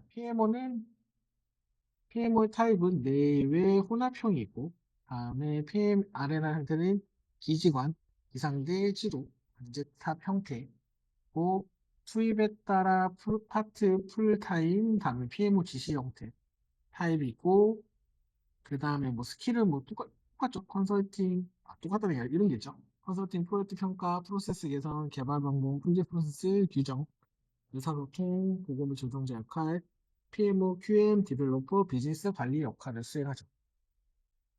이거 다 알고 계신 거 아니에요? 얘는 PMO는 연전하고 64주 2. 외워. 기필할 때 이거 무조건 다 외우라고 안 했어요? 안 했구나. 아니, 괜찮아요. 무슨지 요즘 뜸해서 그런가? 근데 아닌데? 그래도 얘는 가끔씩 나오는데? 그래도 아주 뜸하게 나오긴 하는데. 그래서 감리는 전자국법 62조. 다음에 PMO는 전자국법 64조 2에 따라서 하게 되죠. 그 내용이 없구나. 그래서 실행 PMO는 발주기관 입장이고, 발주기관 입장에서 수행할 수밖에 없어요. 다음에 감리는 제3자 관점입니다. 서로 관점이 조금 달라요. 관점이 좀 다르다고 보시면 돼요. PMO의 정의와 역할은 요 내용들입니다. 역할을 설명해야죠. PMO 역할은 요구, 분석, 설계, 구현 단계 각각의 역할들이 있는데, 뭐, 요구 정의에서는 프로젝트 관리 원칙을 제공하고, 체계적인 보고 체계를 구축하고, 분석 단계에서는 요구사항 수집을 위한 의사소통 체계 및 구축 지원, 산출물 요구사항 추적표 마련 등, 설계는 뭐 산출물 검토를 통해 품질 확보, 테스트 계획 검토 및 테스트 조직 구성, 구현은 테스트 결과 배포 등 품질 수준. 기본적으로 요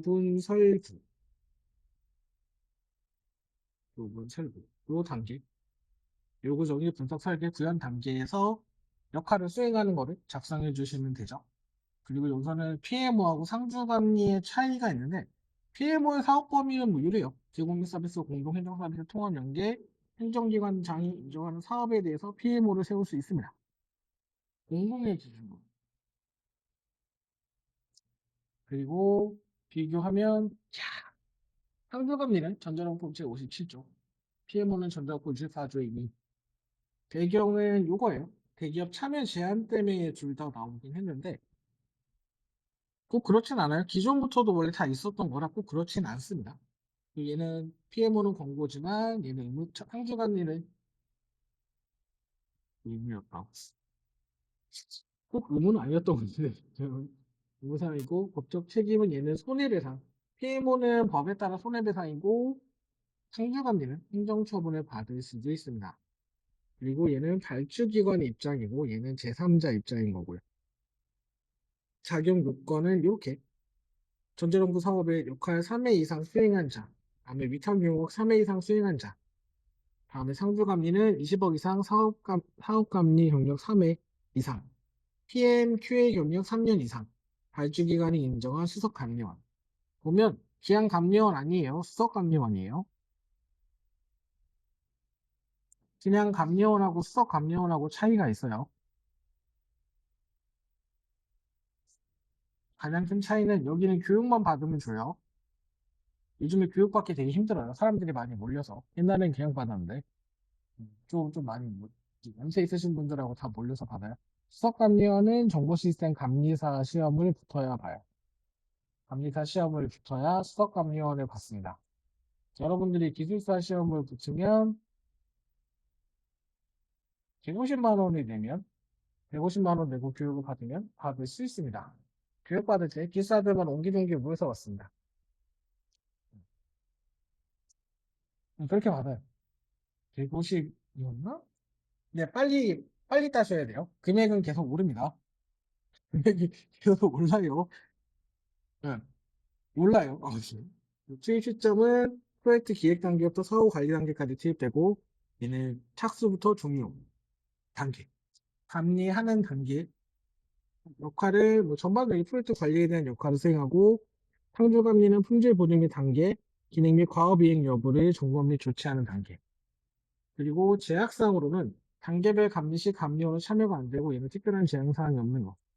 산출문은 PMO 수행계획서 검토 수행결과 보고서, 감리는 감리계약서 수행결과 보고서, 실용조치 확인 보고서 등이 있어요.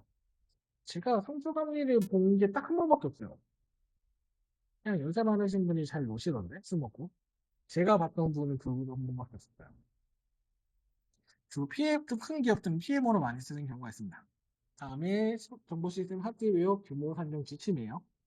그러면 얘는 기본적으로 물어본 내용 보면 4번 문제 물어본 내용은 이거세요. 규모 산정 방식 및 장단점, 절차에 대해서 물어봤어요. 그렇기 때문에 여기서 처음에 들어간 기호는 필요성으로 들어간 거예요. 왜 얘가 필요한지, 이 지침이 왜 필요한지.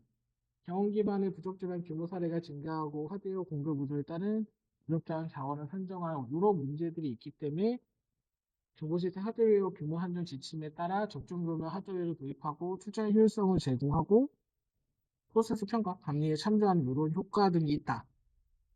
그에 따라서 하드웨어 규모를 산정하는 방식은 수참시라고 얘기하는 설마 수참시 아니겠죠? 수참시라고 얘기하는 방식이고 수식참조법은 사용자 수 등 규모 산정을 위한 요소로 토대로 용량을 수치화 계산하고 보정치를 적용하는 방법. 참조법은 주사 시스템에 대한 거를 참조해서 산정하는 방법. 시뮬레이션법은 대상 업무 시스템의 작업 부하를 모델링하고 이를 시뮬레이션에서 규모를 산정하는 방법. 근데 대부분 모든 공공사업들을 보면 이걸 많이 따라갑니다. 주사 시스템 참조하는 경향들이 더 많아요. 아직까지. 장단점은 또 물어봤네. 수식 계산은 명확한 근거 제시가 가능하고 타 방법 대비 산정이 가능하며 보정 오차에 대한 영향도가 크며 보정에 의한 근거 자료 제시가 곤란한 경우가 있다. 참조법은 유사사업 적용 시 정확성, 비교적 안전적인 규모 산정이 가능하고 계산에 의한 방법이 아니기 때문에 근거 제시가 조금 미약한 경우가 있어요. 왜냐면 타 기관에 대한 거를 유사 사례로 참조해서 여기에 띄워줬던 RFP를 참조를 하기 때문에 자세한 내용까지는 얘네가 비기관이 물어보면 안 알려줘요. 안 알려줘? 디테일한 건 안 알려줘요. 그래서 그렇게 RFP 기반이나 기능이나 그런 내용을 참조하면 근거 제시가 조금 미약한 경우가 있다. 시뮬레이션은 상대적으로 정확한 값을 획득할 수 있는데 이걸 하기가 너무 어렵죠. 그런 측면이 있습니다. 그리고 하드웨어 규모 산정 절차는 크게 기초 자료 방향 및 기초 자료를 조사하고 기초 자료 및 업무를 분석하고 그에 따라서 참조 모델 결정 및 서버 규모를 산정하고 마지막에 참조 모델며 가중치를 적용하는 절차로 이루어져 있어요. 그에 따라서 보면 구축 방향 및 기초 자료에서 구축 방향을 설정하고 기초 자료를 조사하고 기초 자료 및 업무 분석에서는 기존 부하를 산정하고 업무 내용을 검증하고 다음에 참조 모델 결정 및 서버 규모 산정에서는 참조 모델을 선택하고 요소별 규모를 산정하며 마지막 참조 모델별 가중치를 적용하는 단계로 이루어져 있어요. 왜 여기 설명 안 했냐고요? 이거 진짜 나온 내용들을 적어야 돼서요. 그 가이드에 있어요. 가이드에 있는 활동 내용이랑 걔도 적어야 되긴 하거든요. 근데 그렇게까지 쓰기는 좀 어려울 수는 있어서 그냥 뭐 참조 모델에 따라 이 가중치를 얘가 낸 사람이 되게 못된 사람이죠. 참조 모델 1에 따라 가중치들이 각각 있는데 이 가중치를 지금 쓰라고 하는 게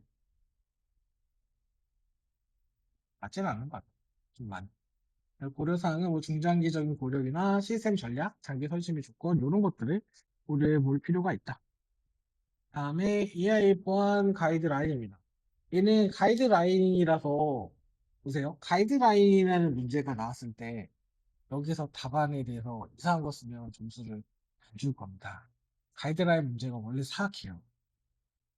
원래 치사한 문제예요, 가이드라인. 실은 그게 있었거든요. 전에 제가 볼 때 IoT 관련된 생애주기 보안 문제가 있어요. 이 문제가 있어요. 이 문제를 제 기억으로 4페이지를 썼습니다. 그때. 그때가, 그때가 이때였나?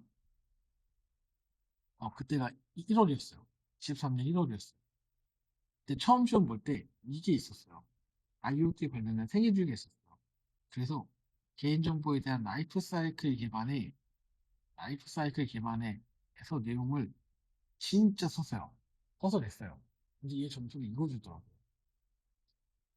나중에 알고 봤는데 얘가 7가지 방안이 따로 있었대요. 7가지 방안이 있었대요. 응? 그래서 7가지 방안을 써야 점수를 잘 주는 거였어요. 이 가이드가 있었대요. 이런 상태가 있더라고요. 얘도 가이드가 있어요. 그래서 AI 시스템은 보안 위험은 전통적인 보안 위험과 함께 AI 모델, 학습 데이터, 입출력 데이터도 위험까지 포함해서 해야 되고 그에 따라 여기 보면 AI 시스템의 생명 중이잖아요. 그러면 대다수가 어디서 멈추냐면요. 데이터 수집하고 모델링인가 학습까지 쓰거든요. 근데 우리는 함정에 속지 말아야 됩니다. 물어본 건 AI 시스템이라고 물어봤어요. 여러분들한테 데이터 학습이라고 물어본 거 아무도 없어요.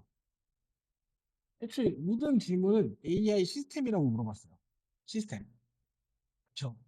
질문 자체가 시스템이라고요. 그러니까 이런 문제가 나오면 대부분 이제 이제 데이터, 생성형 AI에 포커스를 두고 쓰는 경우들이 많아요. 뭐 학습 데이터 수집, 오케이. 근데 AI, 그 다음에 뭐 모델링 막 이렇게 쓰세요. 모델링이 왜 들어가죠? 물론 들어갈 수 있긴 한데, 아무튼. 여기 보면 얘는 시스템에 대한 생명주의 때문에 데이터 수집, 학습, 시스템 구축, 시스템 운영, 회기까지 이 단계별로에 대한 생애 주기 보안을 적어야 되는 거예요. 보안 위협의 내용은 다를 수 있는데 이 5가지 항목을 틀리면 안 돼요. 왜냐하면 가이드북이잖아요. 딴 거 쓰면 줄 수가 없잖아요. 기준점 자체가.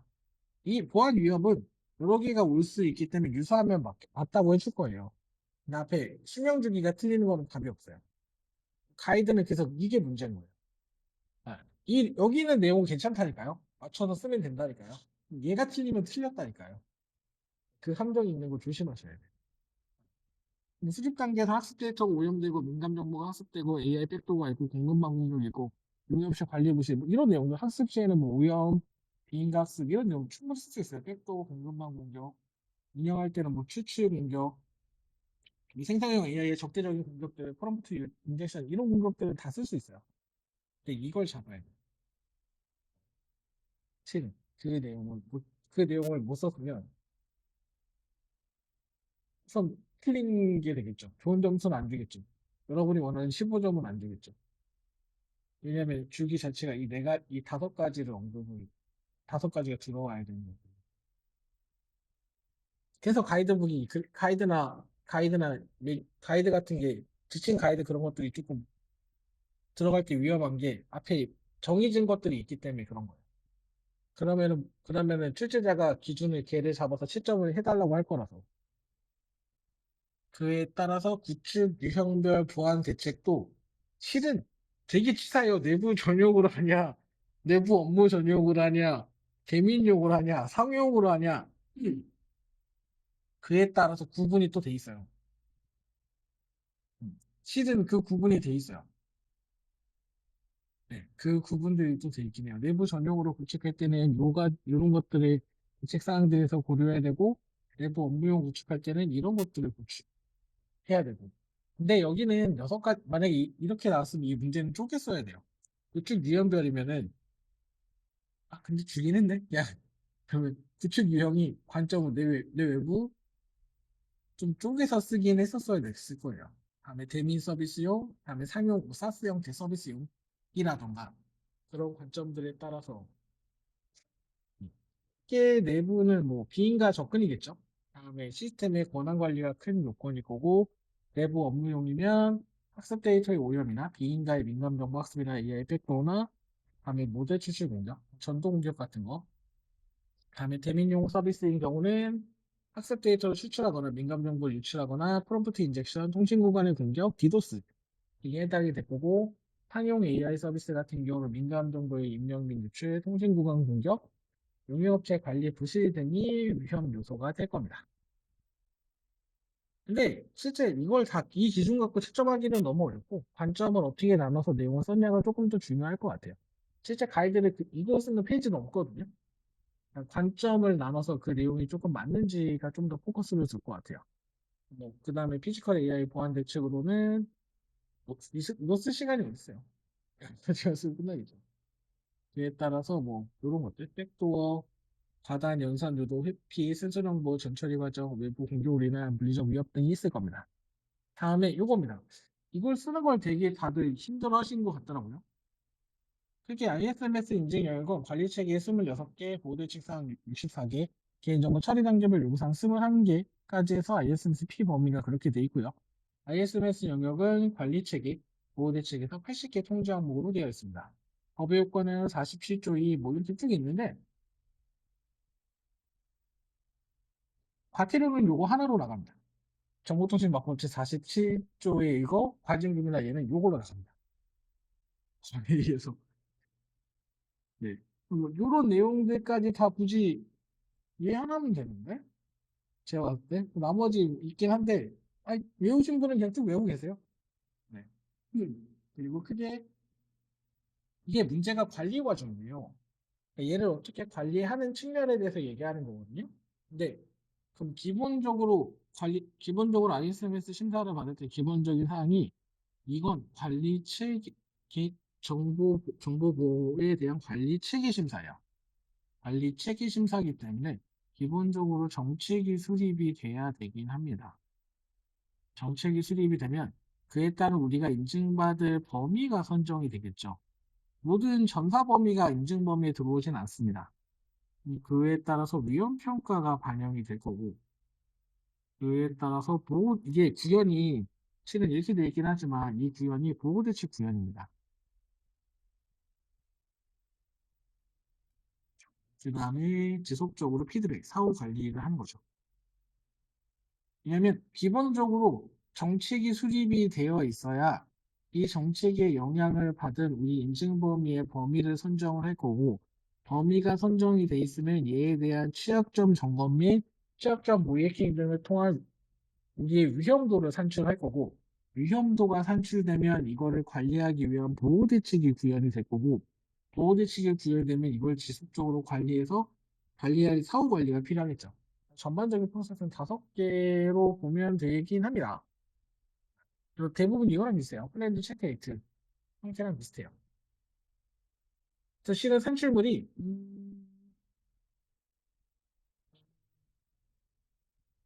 네, 정책 지침서, 여기는 정책 지침서, 정책, 그다음에 지침 이런 것들이 있겠죠.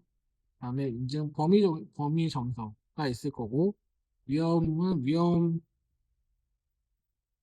평가 결과 보고서도 있고, 위험 평가 계획서도 있고, 그러면은 이게 좀 잘못되긴 했거든요. 이게 여기 목록 구현 단계 목록이 들어오는 게 아니라 위험 관리에 여기 산출물로 들어오는 것도 아니에요. 얘는 그냥 산출물도 아니거든요. 그냥 산출되는 건 아니고요. 얘는 기본적으로 내놓는 거라 실은 구현 단계에서는 없네.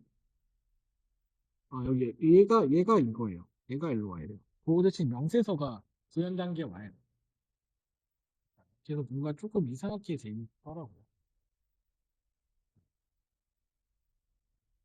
그런 내용으로 보시면 됩니다. 그리고 간편 인증 제도 같은 경우는 정보통신망법 제47조 7의 의거고 시행령은 49조 2에 따라서 관리체계 인증 특례로 법으로 명시가 되어 있습니다. 제도는 크게 제도의 대상은 소기업하고 크게 중기업으로 구분하고, 소기업은 대통령령으로 정하는 기준으로 소기업이 대상이 되고요. 다음에 중기업은 크게 정보통신 서비스 매출액이 300억 미만이냐, 300억 이상이냐에 따라 구분을 하고 있고, 300억 미만인 경우 중기업 기준까지도 들어와요. 단 주요 정보통신 설비를 운영하는 기업은 300억 미만까지 되지만 300억 이상인 경우 주요 정보통신 설비를 직접 설치 운영하지 않는 기업이 해당이 되는 거예요. 즉 무슨 얘기냐? 300억 이상인 경우는 호스팅 서비스를 받고 있거나 사스 형태의 서비스를 이용하는 에 대해서만 가능한 거고, 우리 회사에서 클라우드를 쓰고 있어요. 근데 우리가 다 해요. AWS 쓰고 우리는 애저도 쓰고 우리는 막 GCP도 써요. 그러면 대상입니다. 얘를 사스로 보지 않습니다. 직접적으로 운영하기 때문에 그렇게 보진 않습니다. 크게 기준을 보면 소기업 정보통신 매출 300원 미만 기업은 요거 40개 항목이에요. 정보통신 미보유 기업은 44개예요. 네. 왜냐면 여기서 그게 빠져요. 최고 책임자 지정이 빠져요. 지정이라는 통장목이 여기서 빠져요. 그래서 기존에 보면 원래 8개 33개로 되어 있는데 이만인 사업자는 얘가 빠져서 7개 33개예요.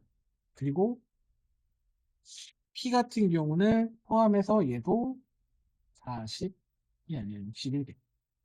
그리고 포함하면 62개. 아니다. 맞다. 62개. 이렇게 되어 있어요. 잘 보면 P 개인정보 요구 단계는 변함이 없어요. ISMS에서도 얘도 똑같이 21개인데 간편도 똑같이 21개예요. 관리체계나 보호대책 요구사항들은 통제 항목이 줄어들었는데 개인정보 요구 단계는 통제 항목이 줄어들지는 않았어요. 에 따라 제도 개선 방안은 이제 이걸 물어보시더라고요. 제도 개선 어떻게 할 게 나왔는데 이걸 어떻게 써요? 그걸 쓰시거나 의견을 첨언하시면 됩니다. 네, 쉽게 얘기하면 보면 뭐 제도 이렇게 거버넌스 측면에서 이렇게 한다라고 되어 있긴 하죠. 뭐 인프라 기업의 인증을 의무화한다. 즉 요거는 강화 인증으로 지금 현재 되어 있죠. 쓰게 되면 강화 인증을 한다. 다음에 법 제도 정비했죠. 과징금을 엄청 때리겠다고. 과징금 10%까지. 파급력에 따라 강화 인증 기준을 마련했죠. 안 했어요. 인증 취소 이제 하겠다고 하죠. 하겠다고 하죠. 적시. 네, 계보의 특별 감사하죠. 계보의 특별 점검합니다. 특별 점검하고 있습니다. 이 수행 측면에서는 기술심사 도입이나 CC, CV, 소스코드, 모의 침투 하겠다고 하죠. 침투할 거야. 문제? 얘네한테. 얘네한테 할 거야. 아, 그리고, 그리고 심사원에 대한 전문성 강화를 위해서 참관도 집어넣어놨고, 다음에 이제 자문료도 올려주겠다. 자문 어디 기준으로? 소프트웨어 무임단가 기준으로 올려주겠다. 되게 열심히 적고 있잖아요. 뒤에 있어요. 계속 뒤에 있어요. 그래서 열심히 뒤에 있어요.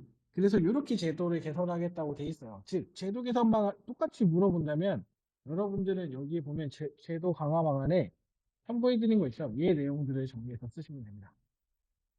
어, 보면 여기서 가장 중요한 내용은 이렇게 취지 일정 등이 있어요.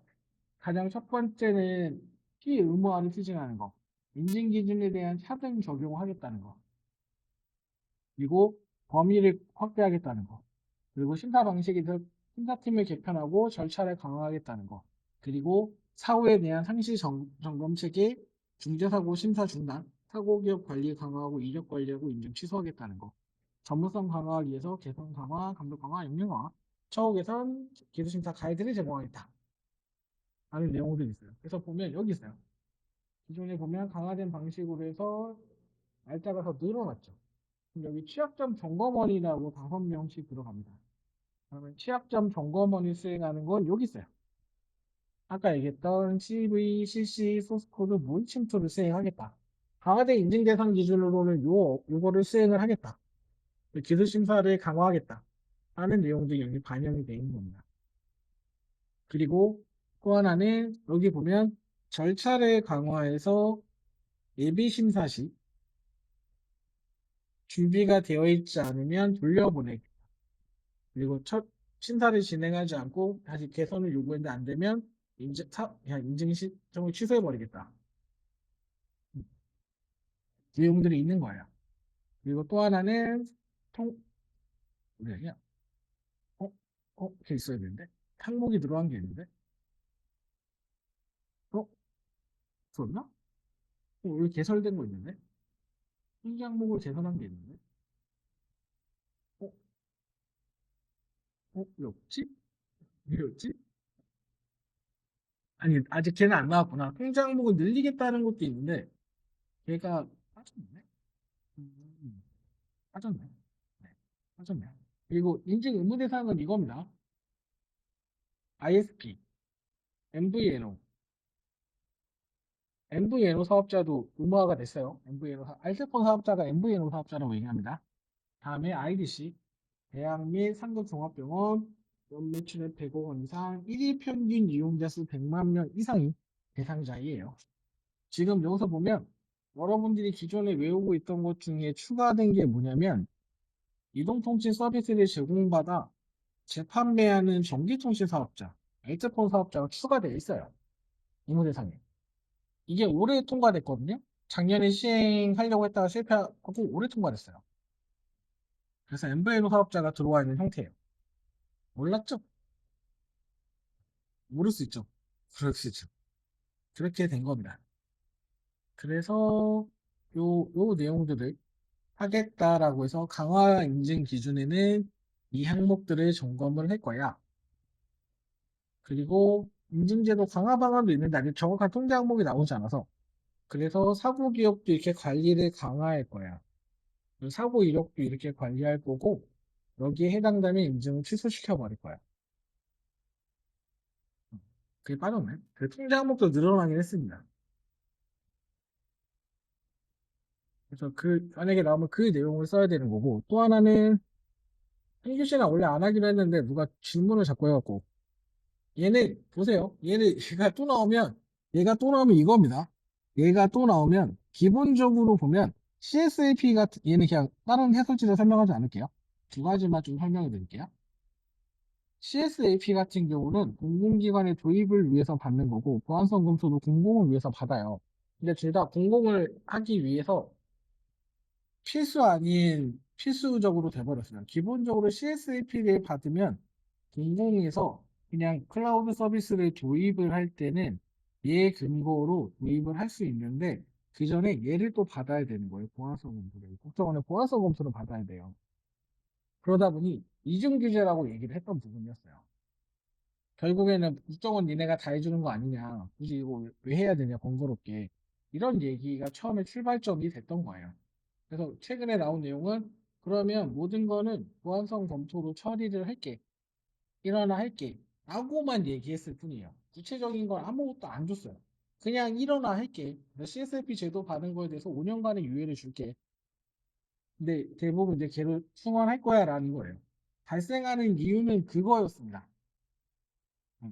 왜냐하면 CSFP를 받아도 보안성 검토를 받아야 되는 벽이 있었기 때문에 안 됐어요. 그게 문제였고, 그러면 그럼 이제 질문하신 분이 그랬어요. 그러면 받았으니까 개선 사항이 없지 않냐? 제도적으로 기술적 제한이 없지 않냐? 우선, 보안 적합성 평가, 또 보안성 검토도 있고, 보안 적합성 평가도 있고, 얘가 늦어요. 늦다고요. 늦어요. CSFP보다 더 늦어요. 그러면 얘에 대해서 제도적인 개선 방안은 얘를 접수하고 언제까지는 얘를 받아야 될 거잖아요. 기관이 마냥 기다릴 수는 없잖아요. 신청하는 기관에서. 그럼 제도적으로 얘가 언제까지 결과를 반환한다는 게 조항이 없어요. 그러면 기본적으로 이게 나오면 언제까지 반환하겠다는 뭐가 법적으로 이에 대한 신청 절차에 대한 법적 명문화가 필요하고요. 절차에 따른 법적 명문화. 명문화가 글로 남긴다는 이유거든요. 공식적으로 명문화가 필요한 거고. 그래야 되잖아요. 그리고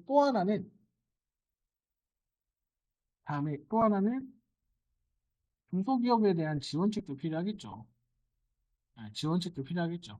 왜냐면 우리가 도입하려고 하는데 너무 비싸서 이걸 못해. 왜냐면 CSFP는 제도적으로 지원해주는 게 있었거든요. 할인이라던가 이제 수수료에 대한 지원 정책이 있었거든요. 왜냐면 이쪽으로 가지고 와서 통합을 시키는데 그럼 CSF에 있던 거에서 이거 받았던 사람에 대한 이제 불만 사항도 있을 거잖아요. 비용적인 측면의 불만 사항. 중소기업에 대한 지원책도 필요할 거고. 그리고 실은 뭐냐면 CSAP 같은 경우가 이걸 다 했어요. 이걸 점검을 다 했단 말이에요. CV. CCV 아니에요. CV. CCV, CV, 오이 침투 다 했어요. 단, 얘네는 이게 100% 조치가 돼야 인증서를 줬어요. 공공기관에 도입되는 걸 취약점이 존재하면 안 된다는 전제도 줬단 말이에요. 그러면 이거에 대한 것도 반영이 돼야 되죠. 그럼 이거에 대한 것도 여기 이 점검 내용이 늘 거냐? 그리고 클라우드 특성에 따라서 그거에 대해서 어떻게 점검 항목을 만들 거냐? 그런 것들도 다 필요하죠. 단순하게 얘를 몰았으니까 끝나지 않습니다. 왜냐면 구체적인 게 없거든요. 그냥 저걸로 할 거야 라고 딱 한마디만 했을 뿐 상세적인 내용들이 존재하지 않는단 말이에요. 그동안 있었던 거에 대해서. 늦어요. 얘네 더럽게 늦어요, 진짜. 신청하면 6개월 걸리는 경우도 있고, 실제 예전에 이 제도가 시행된 게 언제냐면, 보안적 합성이 나온 게 언제냐면, 2000년대 초반이거든요? 2000년대 초반이에요. 초반인데, 이걸 한번 신청하잖아요. 그럼 제가 어떤 사업에 뭘 납품하기 위해서 이걸 작성을 해요. 그러면 거의 1년 있다가 나와요. 1년 있다 나와요. 근데 RFP는 박혀 있어요. 보안 적합성, CC 인증을 받거나 보안 적합성 평가를 받은 제품이어야 한다라는 문구들이 들어가 있군요. 그럼 어쨌든 끝나기 전에 받아요. 그 문제는 이제 이런 것들이 문제가 돼요. 100% 조치하게끔 되어 있는데 실제 100% 조치가 안 되거든요. 그러니까 뭐 늦어지는 거에 대한 신청 절차를 완화해야 되고 중소기업 지원책이 필요하고 그다음에 상세적인 점검 가이드가 필요하고 다른 말로 하면 클라우드 기반의 운영 환경에 대해서 어떻게 점검할지 세부적인 내용들이 필요하고 그리고 사후에 대한 점검도 필요하죠. 왜냐면 CSF는 지속적으로 점검을 통해서 얘를 개선하는 데 뒀는데 이건 한 번 받으면 끝이라서 사후 점검에 대한 내용들이 빠져있긴 해요. 이제 그런 내용들을 잘 풀면 되겠죠. 없긴 해요. 쓸 거 되게 많구만. 이거지 하면. 많아요. 그래서 몰려진다고 끝난 게 아닙니다. 이중 규제는 그거예요. 얘를 받아도 CSF를 받아도 공공기관을 도입할 때 보안적 합성을 받을 수밖에 없는 상황이었기 때문에 이중 규제로 느껴진 거예요. 어차피 뒷정을 거 받으면 되지 않냐. 클라우드 서비스 활성화를 위해서 주긴 했으나 실제 공공의 서비스 용도에 포커스를 두고 했으나 그런 문제가 생겼던 거예요. 중요 정보화 사업에 들어갈 땐 CSF 인증을 대체하는 게 아니라 보안적 합성을 받으라고 해요. 공공기관들은 키사를 무서워하지 않습니다. 국정원을 무서워하지. 그럼 감사원하고 국정원 중에 누굴 더 무서워하냐면 국정원을 더 무서워합니다. 그렇기 때문에 국정원에서 실태 점검대 나가거든요. 국정원에서. 거기서 문제 생기는 것들이 크거든요. 근데 정보 사업에 들어가려면 무조건 국정원 평가를 받는단 말이에요. 그게 나중에 감사라던가 문제성이 없기 때문에. 결국 CSF가 약간 유명무실해지고 제도적으로 국정원이 자꾸 선을 그었기 때문에 최종적으로 이런 상태가 발생한 거죠. 그래서 개선할 게 되게 많습니다. 그죠? 그럼 여기까지 하시죠. 이상으로 맞추셨구나. 여기까지 설명을 좀 드리고 싶었어요. 그냥 질문하신 분이 있어서 네. 끝난 거 아니냐 해서 아니라 그랬거든요. 그래서 그랬습니다. 저 이상으로 마치도록 하겠습니다. 고생하셨어요. 아직 멘토링 못 받으신 분은 멘토링 받고 하시면 됩니다. Recording stopped.